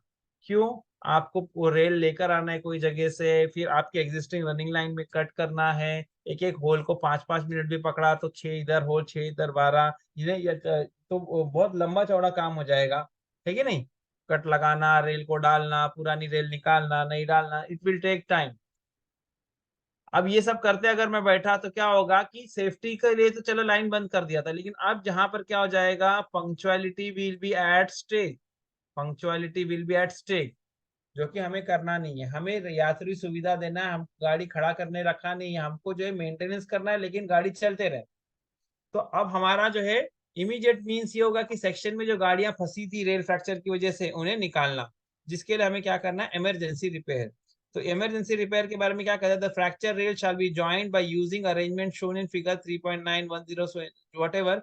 ये क्या है 3.910? ये आपके क्लैम्प्स है जो मैंने आपको बताया ना, 1 metre long fish plate with screw clamp, joggle fish plate with bolted clamp, ये ठीक है। ये ले लिया, with or without insertion of closer rail piece as per site conditions and feasibility। क्या कह रहा है, with और without insertion of closure rail piece as per site condition and feasibility. जो 4 मीटर का टुकड़ा था वो अगर इस्तेमाल में आ सकता है तो उसको ले सकते हैं, नहीं तो उसके बगैर भी जो है आप कर सकते हैं। देखिए क्लोजर रेल का ऐसा लॉजिक ऐसा है ना कि इमरजेंसी रेल में अभी हम यूज कर रहे क्लोजर रेल पीस, तो कभी गोला वगैरह उड़ जाता है तो ऐसी कंडीशन में ये क्लोजर रेल काम आती है। जब हेड ही उड़ जाएगा तो नॉर्मली जो है क्लोजर रेल हमें जरूरत नहीं लगती, ठीक है। इमरजेंसी रिपेयर में करना क्या है ये जरा समझ लेते हैं हम लोग। ये हमारी रेल्स हैं, ये रेल है और इसके अंदर यहाँ पर दरार पड़ गई, ठीक है। ये मेरी रेल के अंदर क्या हुआ, फ्रैक्चर हो गया। तो मुझे करना क्या है, इमीडिएटली गाड़ी पास करने के लिए मैं 1 मीटर लॉन्ग फिश प्लेट मेरे पास होगी, ये लगा दूंगा यहाँ पर। क्या करूंगा, 1 मीटर लॉन्ग फिश प्लेट यहाँ पर फिक्स कर दूंगा with the help of some few bolts, bolts वगैरह लगा देंगे हम लोग। सॉरी आई एम सॉरी, यहाँ पर बोल्ट नहीं, यहाँ पर क्लैंप लगेगा ना, यहाँ पर क्लैंप लगेगा। तो यहाँ पर हम क्या करेंगे, हम क्लैंप लगा देंगे। तो क्लैंप को खाली मैं सीधे लाइन लाइन खींच खींच के एक्सप्लेन बना देता हूँ। यहाँ पे डायग्राम बनाना है, हमारे पास इतना टाइम नहीं है। तो 1 2 3 4 5 6 स्क्रू क्लैंप से उसको हमने क्या कर दिया, टाइट कर दिया। जब इसे टाइट कर दिया तो गाड़ी पास कर सकते हैं। अब यहाँ पर एक चीज, यहाँ पर एक चीज है कि पहले तो हमें गेज फेज रेल का टॉप मैच करना है और तीसरा गैप चेक करना है। क्या करना है, गैप चेक करना है।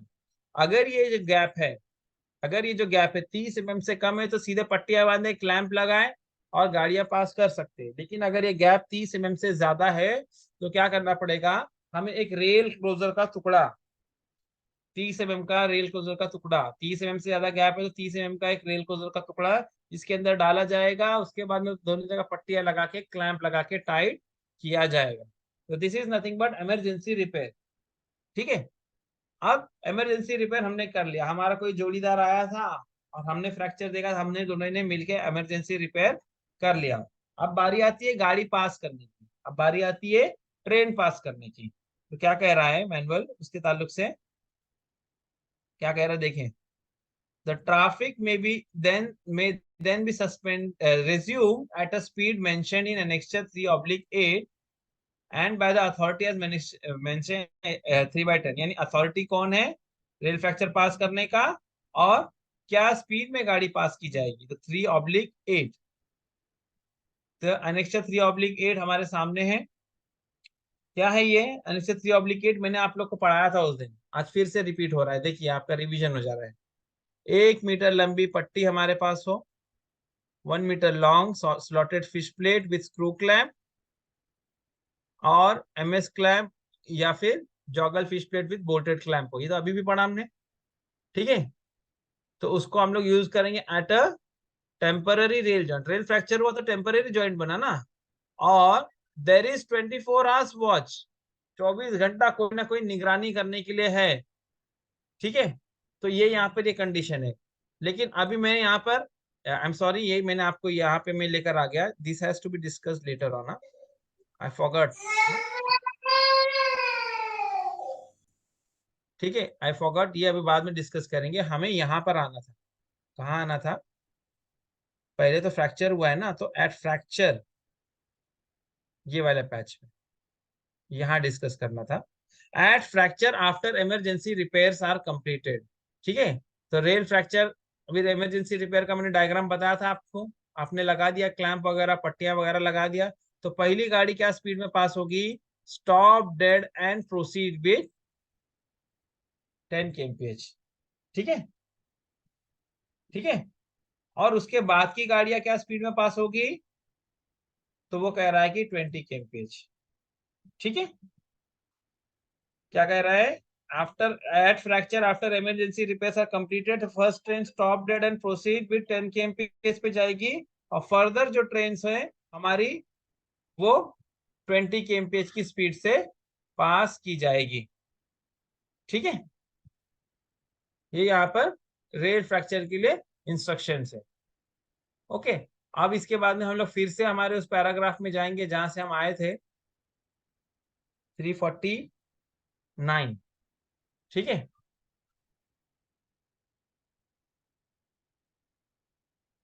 अब ये NH 3/10 कौन गाड़ी पास कर सकता है उसके बारे में है। NH 3/10 ये बात है कि कौन गाड़ी पास कर सकता है। तो आपको यहाँ पे ढूंढना है कि रेल फ्रैक्चर,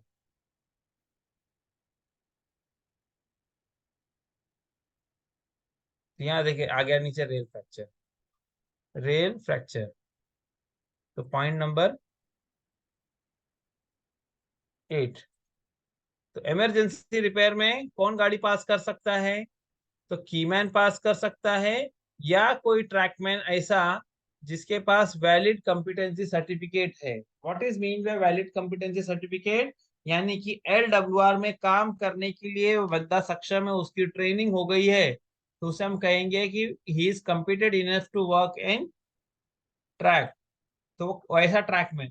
तो आमतौर से इमरजेंसी रिपेयर करना किसका काम है, चाबी वाले का काम है। लेकिन इसके अलावा कोई ट्रैकमैन जिसको LWR की जो है सक्षमता प्रमाण पत्र मिला हुआ है कि दैट ही कैन वर्क, तो वो क्या करेगा, ये गाड़ियां पास कर सकता है, stop dead and proceed with 10 kmph या फर्दर 20 kmph की स्पीड पे गाड़ियां।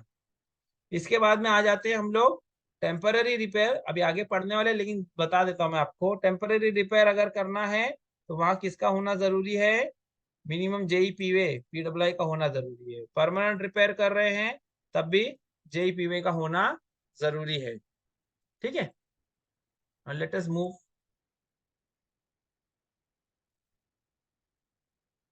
तो ये यहाँ पर हमने डिस्कस कर लिया।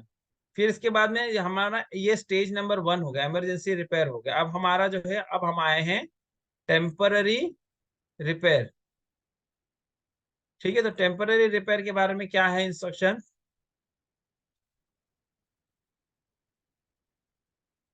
टेम्परेरी रिपेयर में क्या इंस्ट्रक्शंस हैं? टेम्परेरी रिपेयर,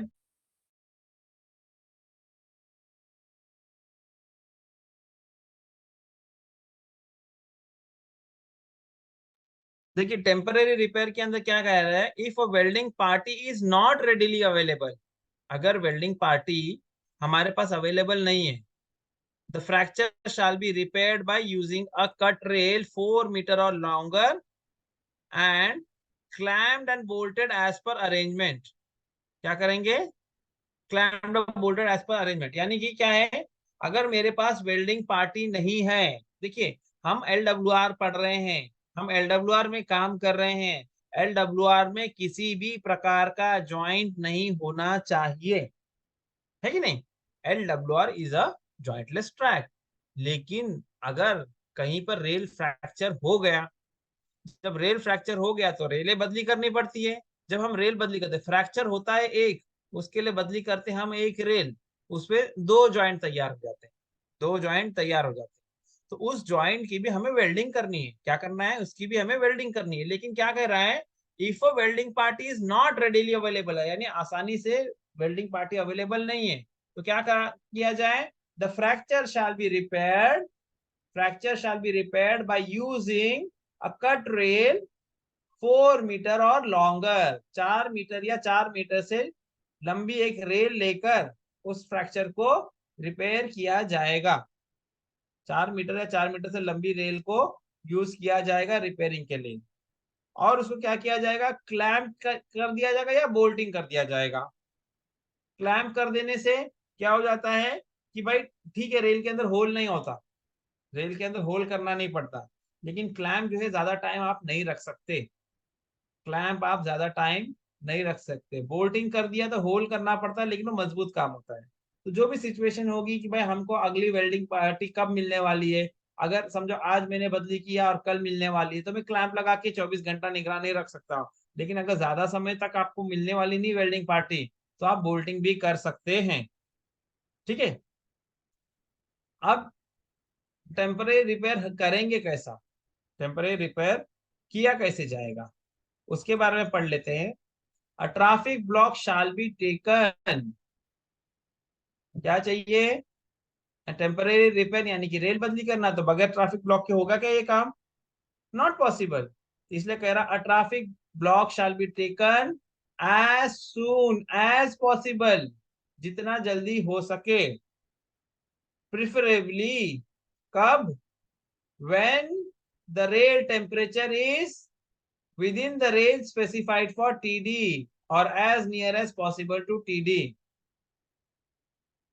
ट्रैफिक ब्लॉक ले जब रेल तापमान जो है टीडी का जो रेंज है उसके दरमियान हो या टीडी के आसपास हो। ठीक है, टीडी का रेंज क्या है? टीएम से जोन 1 2 3 के लिए टीएम से लेकर TM+5, जोन 4 के लिए है TM+5 से TM+10, ये वो रेंज है। तो क्या किया जाए, उस रेंज में जब तापमान आए तो ट्रैफिक ब्लॉक लिया जाए और रेलें बदली की जाए, ऐसा हमारा मैनुअल कहता है। ठीक है, नेक्स्ट पॉइंट क्या कह रहा है? 2 points on either side, 2 points on either side, 2 points on either side of the fracture shall be marked on the rail such that the length of closer rail to be inserted is equal to the total length of the rail pieces removed from the track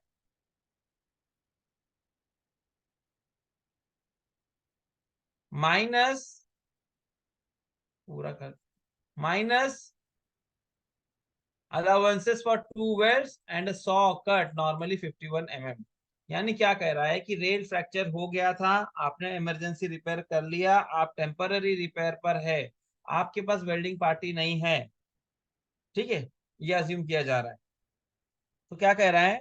2 points on either side of the fracture shall be marked on the rail, rail के ऊपर क्या करेंगे? 2 अलग अलग जगह 2 marking की जाएगी। ठीक है ना, either side of the fracture, यानी कि फ्रैक्चर के दोनों तरफ। जैसे कि ये मेरी एक रेल है और यहां पर मान के चलें कि हमारा फ्रैक्चर हो गया, क्या हो गया? फ्रैक्चर हो गया। जब फ्रैक्चर हो गया तो अब क्या करना है? मार्किंग करने के लिए कह रहा है। कहाँ पे कर रहा है? मार्किंग करने के लिए कह रहा है। मैनुअल देखें आप। 2 points on either side of the fracture shall be marked on the rail such that the length of rail closure या closer rail to be inserted is equal to the total length of the rail। यानी कि इस तरीके से marking की जाए। ये अब जो हम रेल डालने वाले हैं, मिसाल के तौर पे आप समझे कि यहाँ पर से लेके यहाँ तक आपको रेल इंसर्ट करना, तो क्या करेंगे? यहाँ पर एक मार्किंग या दूसरी जगह मार्किंग कर देंगे। किस तरीके से मार्किंग करेंगे कि जो रेल लेने वाले हैं, तो the length of the closure rail to be inserted is equal to total length of the rail pieces. यानी कि जितनी रेलें हैं आप तो सेक्शन में से जितनी काट के निकालेंगे वो, minus allowance for 2 welds and a saw cut. यानी यहाँ पर एक नई रेल बिछानी है मुझे। क्या करना है मुझे? नई रेल बिछानी है। तो नई रेल अगर मुझे बिछानी है तो रिक्वायरमेंट क्या है? क्या कह रहा है कि मार्किंग इस तरीके से की जाए, या 4 मीटर या 4 मीटर से बड़ा का टुकड़ा हो हमारा। ठीक है। फिर इसके बाद में यहाँ पे अभी मैं आइडियली यहाँ पे फ्रैक्चर हुआ था, यहाँ पे से रेल बदली कर और मार्किंग किया है, तो मुझे वेल्डिंग करना है ना बाद में। मुझे क्या करना है? वेल्डिंग करना है। तो वेल्डिंग गैप जो होगी हमारी उतना माइनस कर लें। क्या करें? वेल्डिंग गैप इसको जरा माइनस कर ले, इस तरफ भी और दूसरी तरफ भी। ठीक है, ताकि ये वेल्डिंग का गैप हमको बाद में मिल जाए। तो उसके लिए कह रहा है कि 2 वेल्डिंग एंड 100 कट। 100 कट यानी जो कट करते हैं तो 1 mm और रह जाता है, तो 100 कट यानी करीब 51 mm छोटी ये रेल को डाला जाएगा। यानी 25 mm +-1, 25 mm +-1 ये गैप रखा जाएगा। आगे बढ़ते हैं। ऑल्टरनेटिवली इसके अलावा क्या कर सकते हैं? 2 points on either side of the fracture shall be marked on the rail at a distance equal to the length of the available closer rail। अगर 4 मीटर की क्लोजर रेल नहीं यूज करनी है, क्या कह रहा है? ऑल्टरनेटिवली क्या करें? यानी हम लोग इसके अलावा क्या कर सकते हैं? इसके अलावा क्या कर सकते हैं? 2 points on either side of the fracture shall be marked on the rail at a distance equal to the length of the available closer। यानी जो लेंथ आपके पास क्लोजर अवेलेबल है उसको आप क्या करेंगे? यूज करेंगे। Alternatively, 2 points on either side of the fracture shall be marked on the rail at a distance equal to the length of the available closer rail। यानी मेरे पास कोई क्लोजर रेल, जैसे वहां पे बताया था 4 मीटर की कट रेल है, 4 मीटर के हिसाब से गैप है वो यूज कर सकते हैं। लेकिन यहाँ पर मेरे पास कोई एक रेल क्लोजर अवेलेबल है ऑलरेडी, तो उसके हिसाब से भी मार्किंग की जा सकती है। The length of closure rail should not be less than, लेकिन आगे क्या कहता है? जो क्लोजर रेल इस्तेमाल कर रहे हैं, length of closure rail should not be less than 4 metre at the time of permanent repairs. ठीक है, यानी कि 4 मीटर से कम की से छोटा रेल क्लोजर का टुकड़ा नहीं होना चाहिए। 4 मीटर से कम पे अगर कोई दो जॉइंट्स आते हैं तो it is treated as IMR, से जो है इमीडिएट निकालना, ऐसा इंस्ट्रक्शन होता है हमें।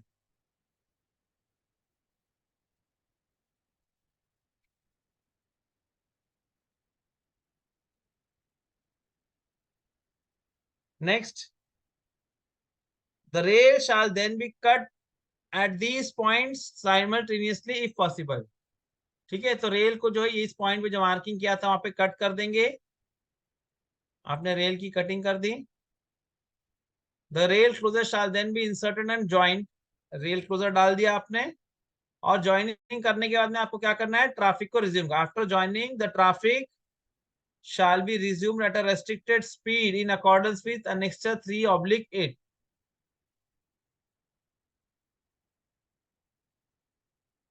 ठीक है, यहाँ फिगर 3.24 क्या है देख लेते हैं एक बार।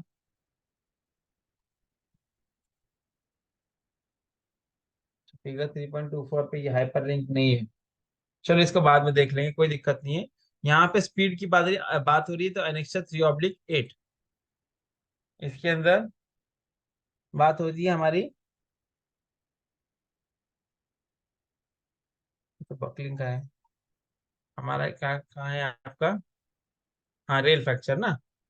तो ये इंस्ट्रक्शन यहाँ जो दिया है आपका, ये आपको फॉलो करना है, ठीक है।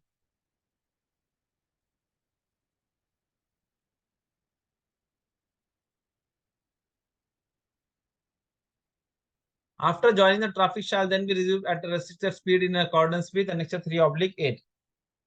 आगे कहता है in case closure rail as per para 4A above is inserted, sorry, in case closure rail, जो भी हमने पॉइंट नंबर 4A में पढ़ा, यानी जस्ट इसके पहले वाला पॉइंट नंबर 4A है कि नहीं, अवेलेबल जो है आपकी उस रेल के बारे में, one of the joints may have to be provided with closer piece of adequate width and joined by 1 meter fish plate and clamps.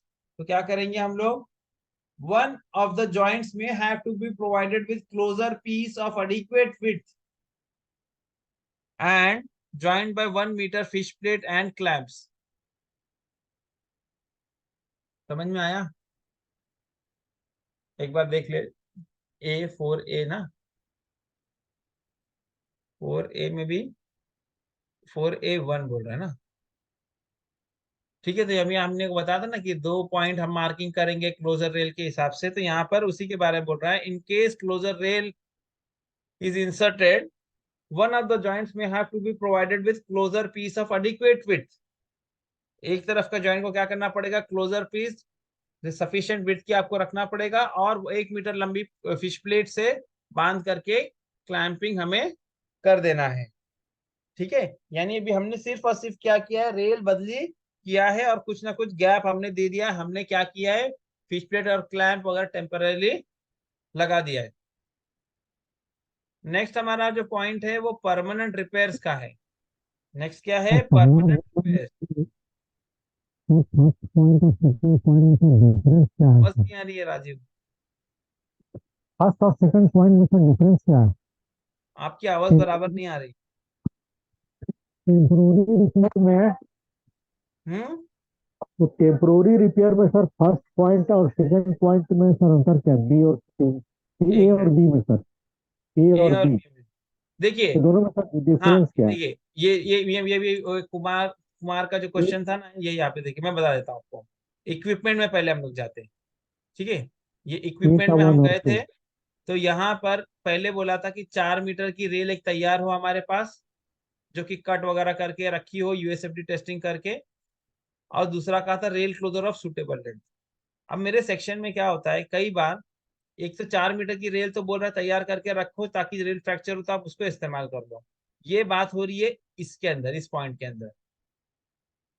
2 points on either side of the fracture shall be marked on the rail such that the length of closer rail to be inserted is equal to the total length of the rail pieces removed। यानी यहाँ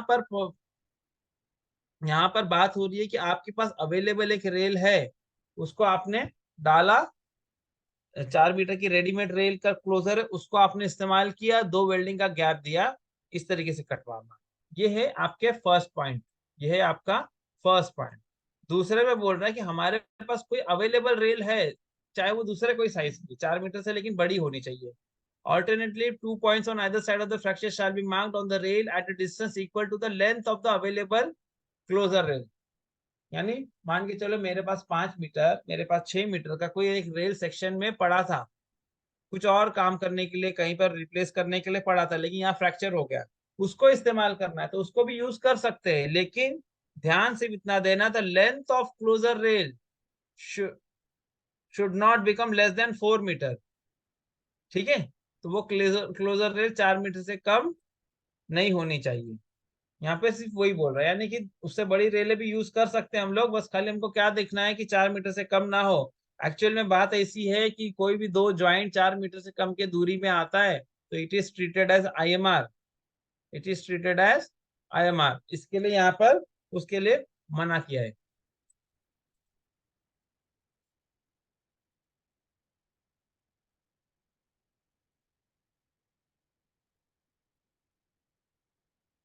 next है हमारा, permanent repairs. Permanent repair में क्या है, if the fracture is such that wide gap 80 welding can be adopted. क्या कह रहा है, परमानेंट रिपेयर में अगर रेल फ्रैक्चर हुआ और वाइड गैप वेल्डिंग कर की जा सकती है, ठीक है, तो उसके लिए वाइड गैप वेल्डिंग का कट लगाना है। इसे मुझे आपको एक्सप्लेन करना पड़ेगा अच्छी तरह से, ये थोड़ा सा लंबा टॉपिक हो जाएगा, मैं कर पाऊंगा कि नहीं आज देखते हैं, कोशिश करते हैं। Just a minute.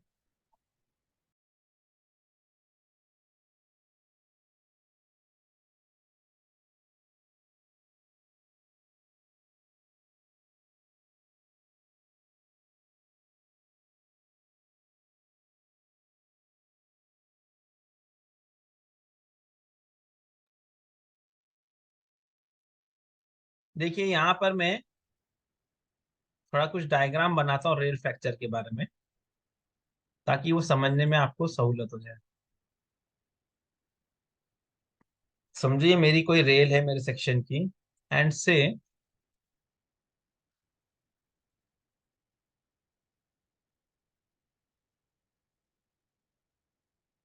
समझाने के लिए मैं यहाँ पे कुछ मार्किंग्स वगैरह कर रहा हूँ। समझिए मेरा कोई हेक्टोमीटर है। हेक्टोमीटर समझते हैं आप लोग, 100 मीटर के बीच में जो ट्रैक पे मार्किंग होती है उसको हम क्या कहते हैं, हेक्टोमीटर। तो ये एक हेक्टोमीटर है, तो इसके बीच की दूरी हो गई मेरी, कितनी हो गई, फॉर एग्जाम्पल 100 मीटर हो गई ना। एक हेक्टोमीटर बोला तो 100 मीटर हो गई।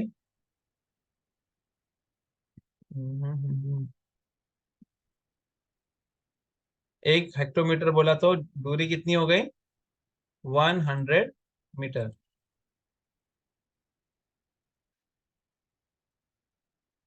100 मीटर हो गया। अब ये जो पैच है इसके अंदर मान के चलो रेल फ्रैक्चर हो गया। अभी सपोज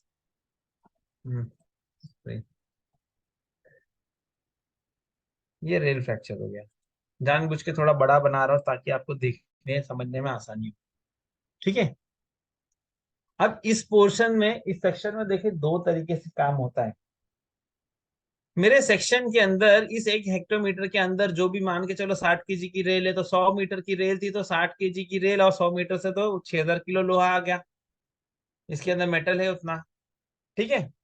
अब जब फ्रैक्चर होता तो फ्रैक्चर में होता क्या है, during fracture what happens, fracture में होता है कि ये रेल जो है थोड़ी थोड़ी सिकुड़ने लगती, जो पोर्शन वीक होता है वहां से टूट जाती है। तो ये जो रेल फ्रैक्चर का जो पॉइंट रहता है, ये पॉइंट इट फील्स टेंशन, उसमें क्या आ जाता है, टेंशन आ जाता है।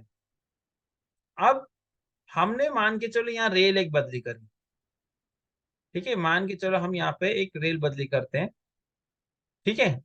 तो हम चाहे जो भी लंबाई की रेल आप यहाँ पर बदली करोगे, तो यहाँ पर क्या होगा, ये पॉइंट देखिए आप, ये पॉइंट देख रहे हैं जहाँ फ्रैक्चर हुआ था, यहाँ पर जितना विड्थ ऑफ फ्रैक्चर था उतना एक्स्ट्रा मेटल आ जाता है ट्रैक में। क्या आ जाता है, एक्स्ट्रा मेटल, उतना अमाउंट से फ्रैक्चर की वजह से वो आ जाता है, फ्रैक्चर अटेंड करने रेल बदली करने से एक्स्ट्रा मेटल ट्रैक में आ जाता है।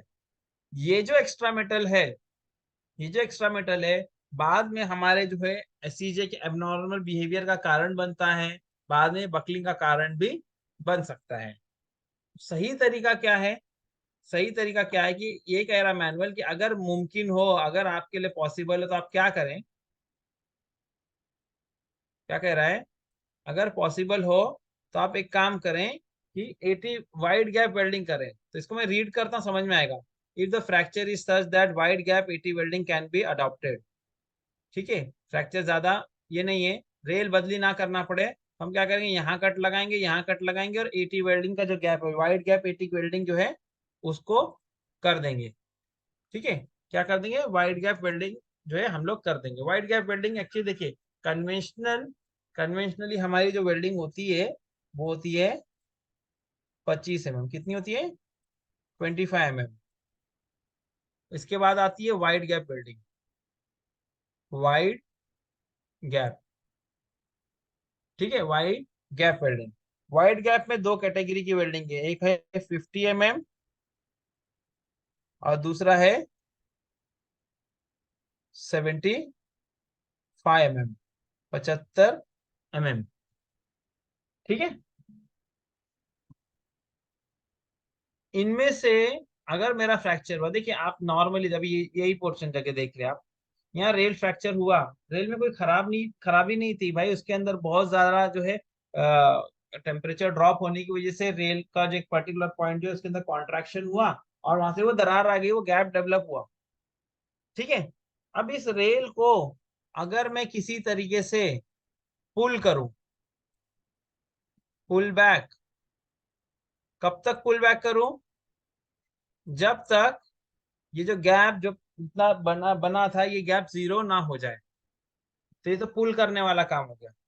ठीक है, आप यहां पर मैंने अगर ये जो वेल्डिंग आपका जो भी वेल्डिंग सॉरी रेल फ्रैक्चर हुआ है, इसमें से हम लोग क्या करते हैं कि कुछ कट लगाते हैं।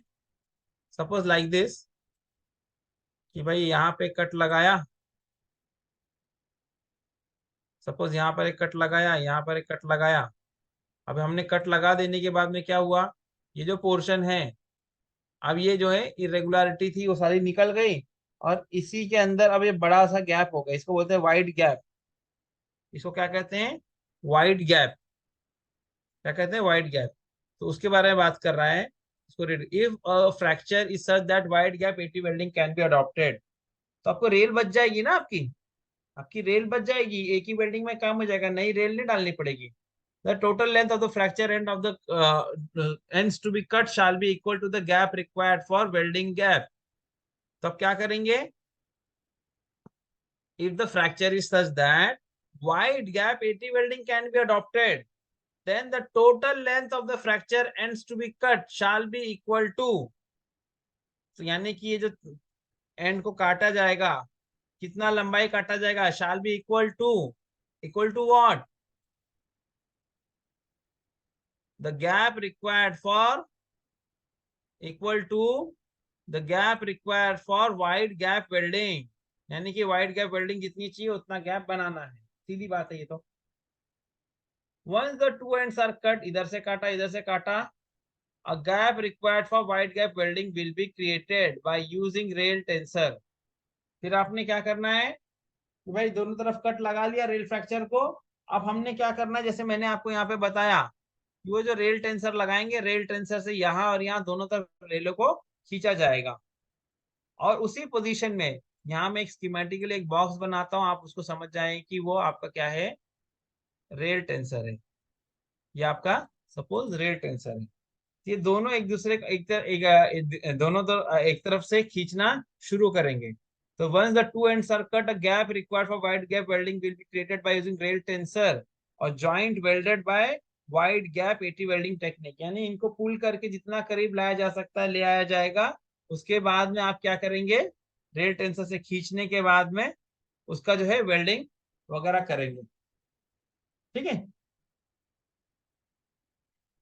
आगे कहता है, आगे क्या कहता है हमारा manual, in case rail closure as per para 4A, जो हमने पढ़ा रेल क्लोजर के बारे में, हैज बीन प्रोवाइडेड, यानी 4 मीटर के टुकड़े की बात अभी थोड़ा पहले देखा ना हमने।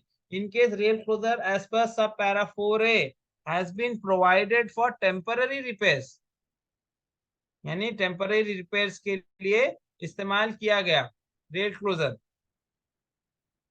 तो one joint of the closure shall be welded without rail tensor. फिर हम क्या करेंगे, एक तरफ का जो है रेल होगा, जो है क्लोजर रेल, जो क्लोजर रेल हमने अगर डाला है तो एक तरफ का क्या करेंगे, उसकी वेल्डिंग कर देंगे और shall be welded without rail tension after setting correct gap for welding। तो एक तरफ का जॉइंट आपने रेल बदली किया तो एक तरफ का वेल्डिंग कर देंगे, दूसरे तरफ का छोड़ देंगे, या दूसरी तरफ का छोड़ देंगे। उसके बाद में क्या करेंगे, इस तरीके से जो है रेल टेंसर से इसको खींच के लिया जाएगा। ठीक है, इज इट क्लियर? किसी को नहीं समझ में आ रहा है, ऐसा कुछ है, कुछ कंफ्यूजन?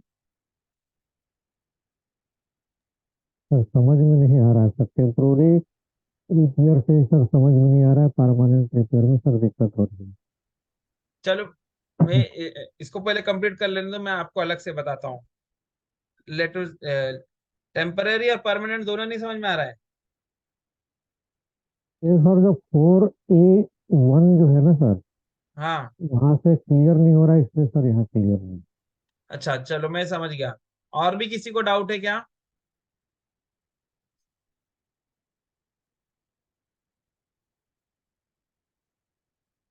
चलो ठीक है, मैं इसको क्लियर करता हूँ, पूरे डायग्राम में पूरी क्लियर कर देता हूँ, वापस से मैं बताता हूँ। टेम्पररी परमानेंट दोनों, मैं चाह रहा था कि डिस्ट्रेसिंग भी कवर कर दूं, लेकिन अगर नहीं समझ में आ रहा तो मतलब नहीं है। एक मिनट, ये डायग्राम ये मैनुअल में जो दिया इसमें समझ में आता होगा शायद आपको, रुको, अगर मेरे डायग्राम से नहीं समझ रहा है तो। टेम्पररी वाले में कौन सा फिगर दिया था? फिगर 3.23, 3.23 यही है क्या? देखते, यस, ओके, चलो। अब देखिए, ये डायग्राम को आप लोग गौर से देखिए, शायद मेरे डायग्राम से नहीं समझ रहा तो यहाँ से समझ जाए। ये एक पॉइंट है, यहाँ पर रेल फ्रैक्चर हुआ है। क्या है? क्या हो गया? रेल फ्रैक्चर हो गया। ओके, अब रेल फ्रैक्चर हो गया तो अब दो तरीका है, temporary repair by wide gap welding, और दूसरा है क्लोजर रेल। ठीक है, वाइड गैप वेल्डिंग के अंदर क्या करेंगे भाई, ये फ्रैक्चर हो गया ना, तो इसके अंदर जो फ्रैक्चर अगर आपका इस तरीके का हुआ है कि वाइड गैप वेल्डिंग कर सकते हैं। वाइड गैप वेल्डिंग मैंने बताया 50 mm 75 mm दो तरीका होता है। ठीक है, तो उसमें क्या किया जाएगा कि आप ये जो पोर्शन है, जैसे यहाँ पर ये रेल है,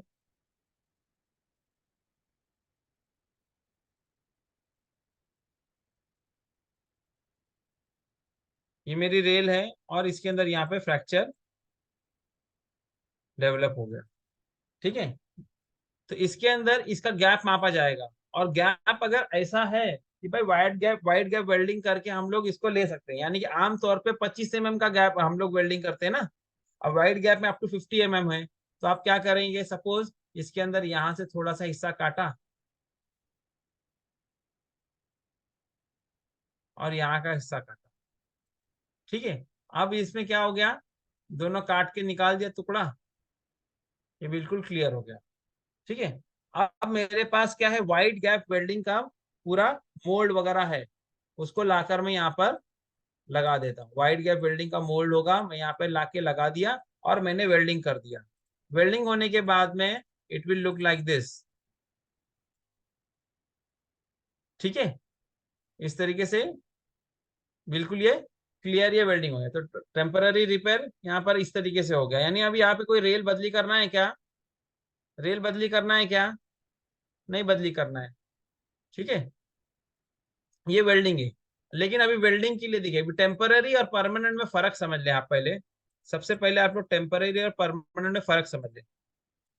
मेरा ये फ्रैक्चर इस तरीके से हुआ कि वाइड गैप वेल्डिंग कर सकता हूँ, वाइड गैप वेल्डिंग में कर सकता हूँ, फ्रैक्चर इस तरीके से हुआ। लेकिन अभी मेरे पास इतना टाइम नहीं है या मेरे पास ब्लॉक नहीं है कि मैं वेल्डिंग कर पाऊँ। तो मैं क्या करूंगा, वाइड गैप वेल्डिंग के लिए कितना गैप चाहिए उतना दो कट लगाया, कट लगाकर यहाँ पर मैंने दोनों तरफ पट्टियां बांध दी। क्या किया? पट्टियां बांधी से,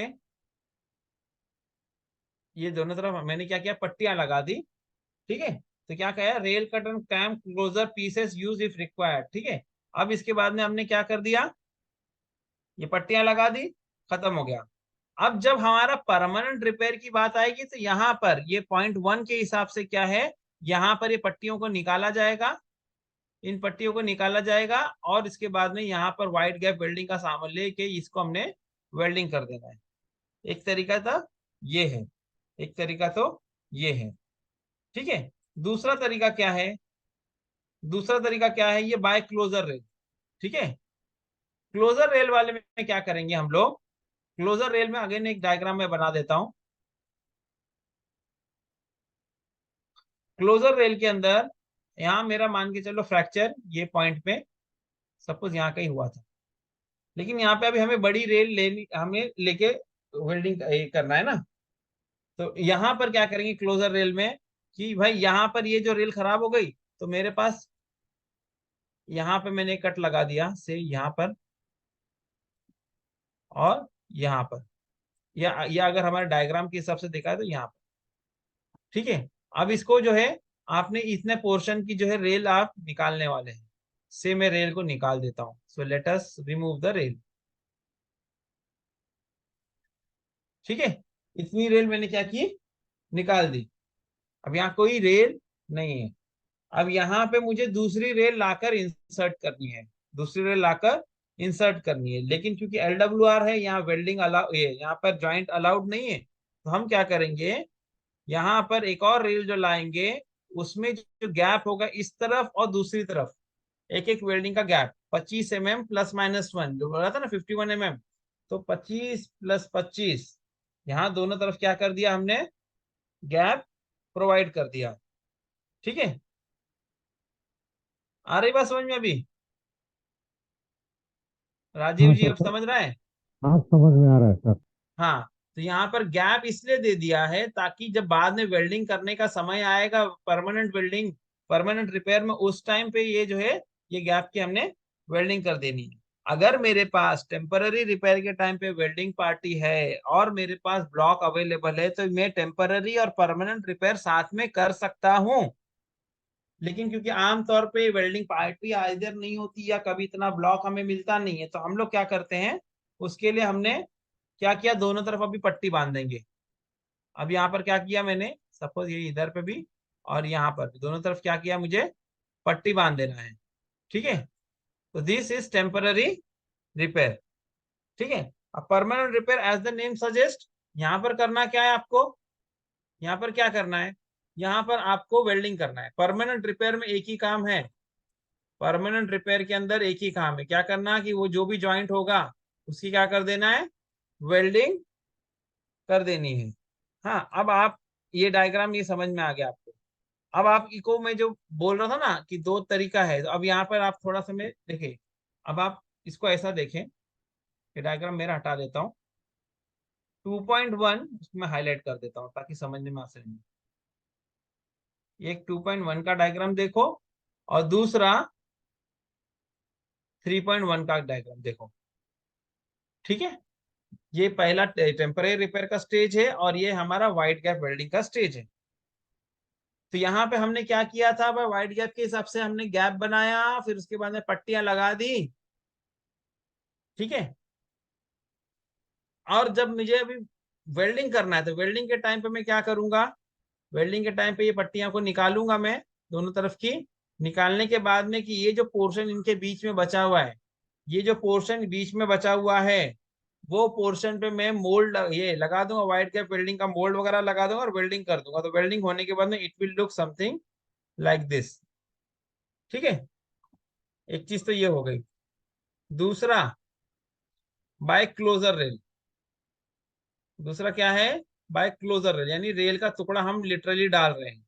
तो रेल का टुकड़ा लिटरली जब जहां हम डालते हैं, तो यहाँ पर क्या करते हैं हम लोग, यहाँ पर जो भी आपका फ्रैक्चर हुआ था, जहां पर जैसे कि हमारे ये जो केस में डायग्राम में क्या है, मेरा एक रेल फ्रैक्चर था।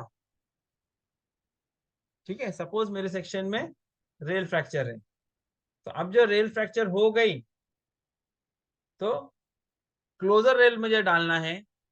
तो मैं अगर यहाँ पर जितना टुकड़ा टूटा उतना ही डालूंगा तो बात नहीं बनने वाली है, और अच्छा मुझे वेल्डिंग भी करनी है। तो मैं यहाँ क्या करूंगा, मैं यहाँ क्या करूंगा कि मैं यहाँ पे एक रेल इस तरीके से डाल दूंगा ताकि ताकि हमारा जो है वेल्डिंग करने के बाद में ये क्लियर हो जाए। यानी कि रेल इस तरीके से दोनों तरफ दो वेल्डिंग गैप देना जरूरी है। तो यहाँ पे रेल मैंने यहाँ पर एक डाल दी, नई रेल डाल दी, कट लगाई हमने दोनों तरफ, फ्रैक्चर को निकाल दिया, दोनों तरफ पट्टी, इधर पे भी लगा दिया पट्टी और दूसरी तरफ भी, ये पॉइंट पे भी पट्टी लगा दिया और दूसरी तरफ पे भी पट्टियां लगा दिया। अब उसके बाद में परमानेंट रिपेयर में क्या करना है, परमानेंट रिपेयर के अंदर आगे क्या करना है हमें, ये तो टेम्पररी है, तो ये आपने क्या किया, दोनों तरफ रेल क्लोजर का लेके डाल दिया। अब इसमें दो चीजें हैं, ये है एक रेल क्लोजर जो 4 मीटर का टुकड़ा है, वो भी ले सकते हैं, या मेरे सेक्शन में अवेलेबल है वो भी ले सकते हैं। ठीक है, ये क्लियर हो गया। नेक्स्ट, यहाँ पर आपने रेल टेंसर की सहायता ली, आपने क्या किया, अब रेल टेंसर की सहायता ली, तो आपने क्या किया कि भाई यहाँ पर एक एंड को वेल्डिंग कर दिया, क्या किया, एक एंड की वेल्डिंग कर दी और दूसरे एंड की पट्टी बंधी रहने देगी। ठीक है, ठीक है, पट्टी बंधे रहने देंगे। और उसके बाद में क्या करेंगे, पट्टी बांधी रहेगी ना, एक तरफ वेल्ड कर दिया, दूसरा वाला रहने देंगे। फिर ये जो दूसरा एंड है, यहाँ पर हम जो है रेल टेंसर, अगर रेल टेंसर वाला केस है ना, देखो, use rail tensor to weld joint Q. तो पहला हमने ब्लॉक लिया, यहाँ पर हमने क्या किया, ये एक नई रेल है, हाँ, this is a new rail, ये क्या है, नई रेल है। तो यहाँ पे हमने क्या किया, इस पॉइंट पे हमने वेल्ड कर दिया, we have welded point P. Q को ऐसे ही छोड़ दिया, क्यू पे पट्टी लगा के हमने छोड़ दिया। और उसके बाद में हम लोग जो है बाद में रेल टेंसर लाएंगे, और ये दोनों के बीच में जो गैप है इसको खींचा जाएगा, और खींच के यहाँ पर क्या करेंगे, जॉइंट क्यू को वेल्ड कर दिया जाएगा। Is it clear? ठीक है,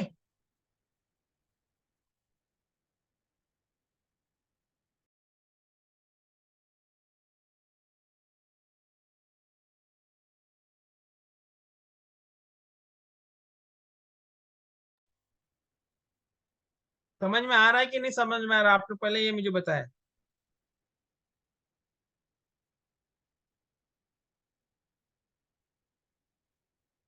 हेलो,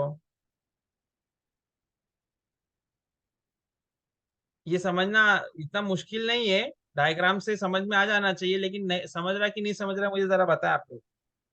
ड्राइंग से सर समझ में आ गया। आ गया ना, ठीक है, हम्म, okay okay.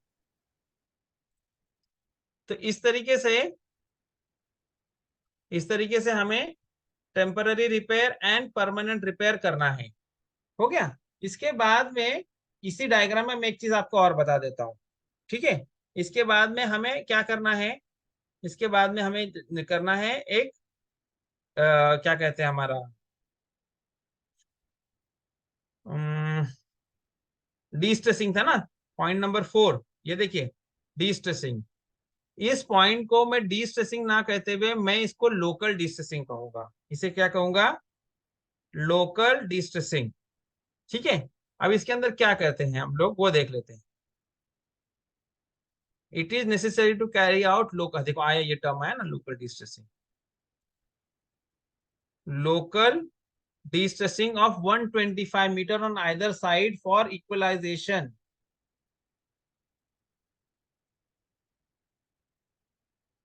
It is necessary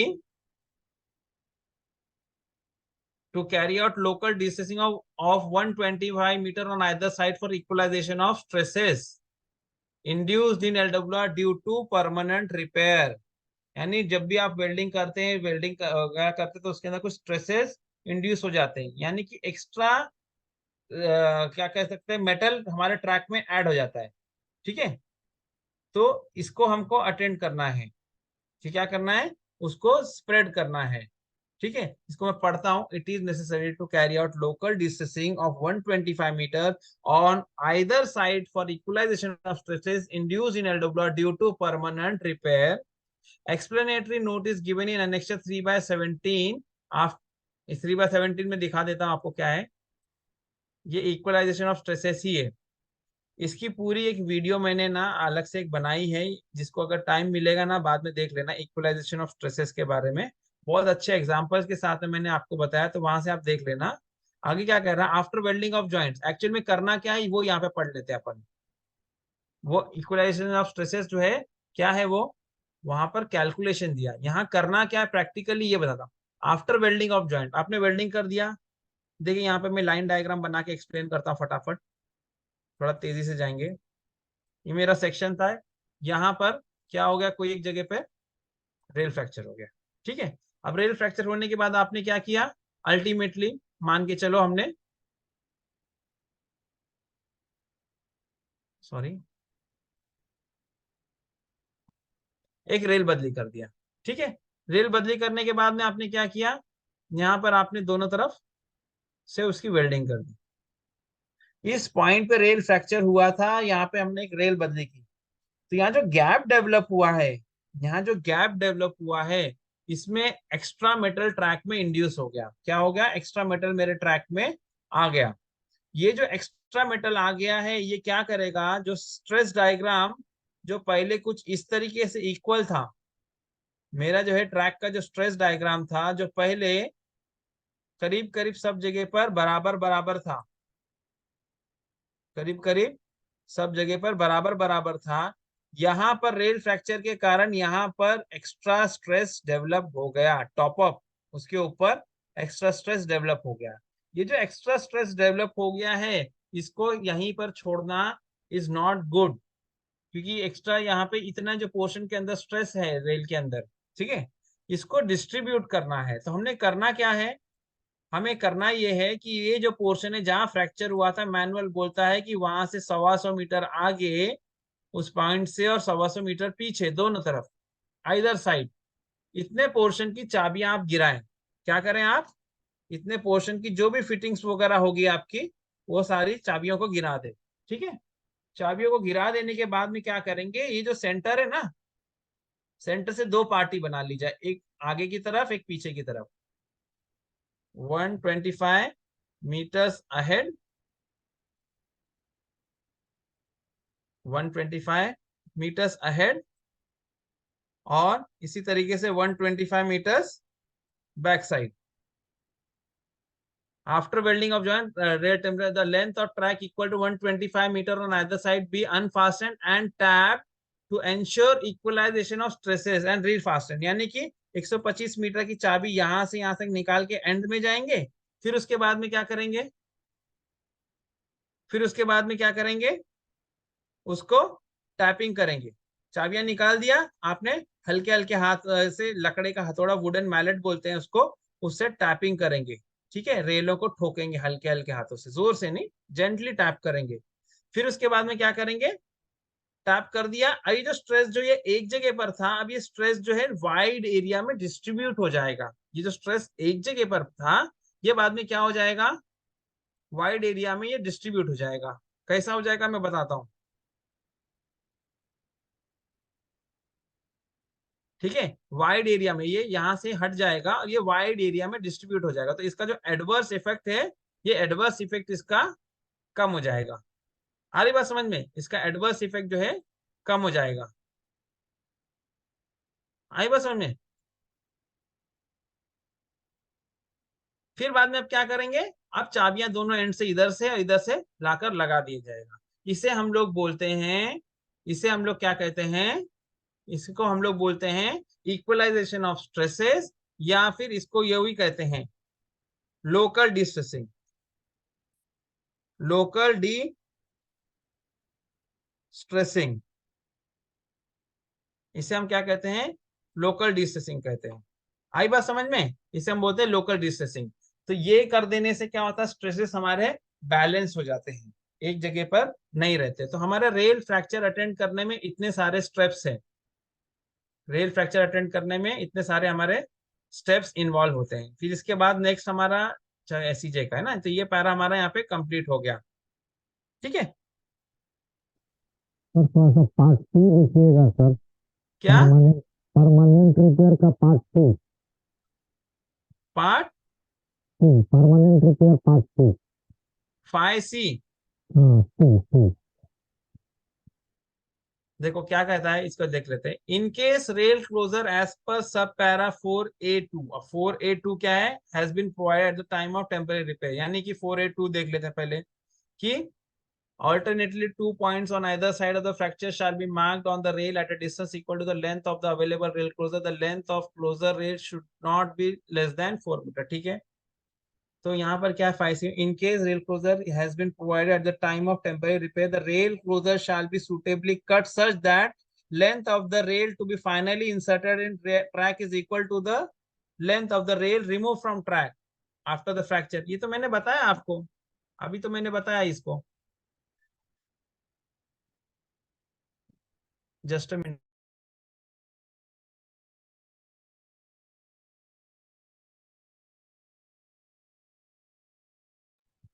तो सर 50 mm लिखा है, वहाँ 51 mm था, इसीलिए मैंने पूछा।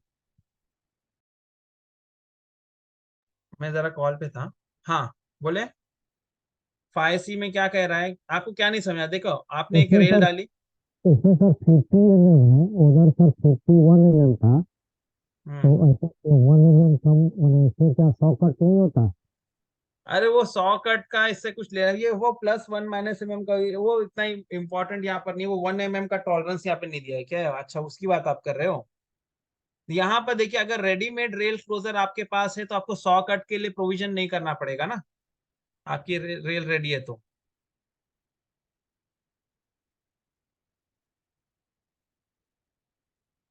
ये सर बात क्लियर हो गई, अब समझ गया मैं।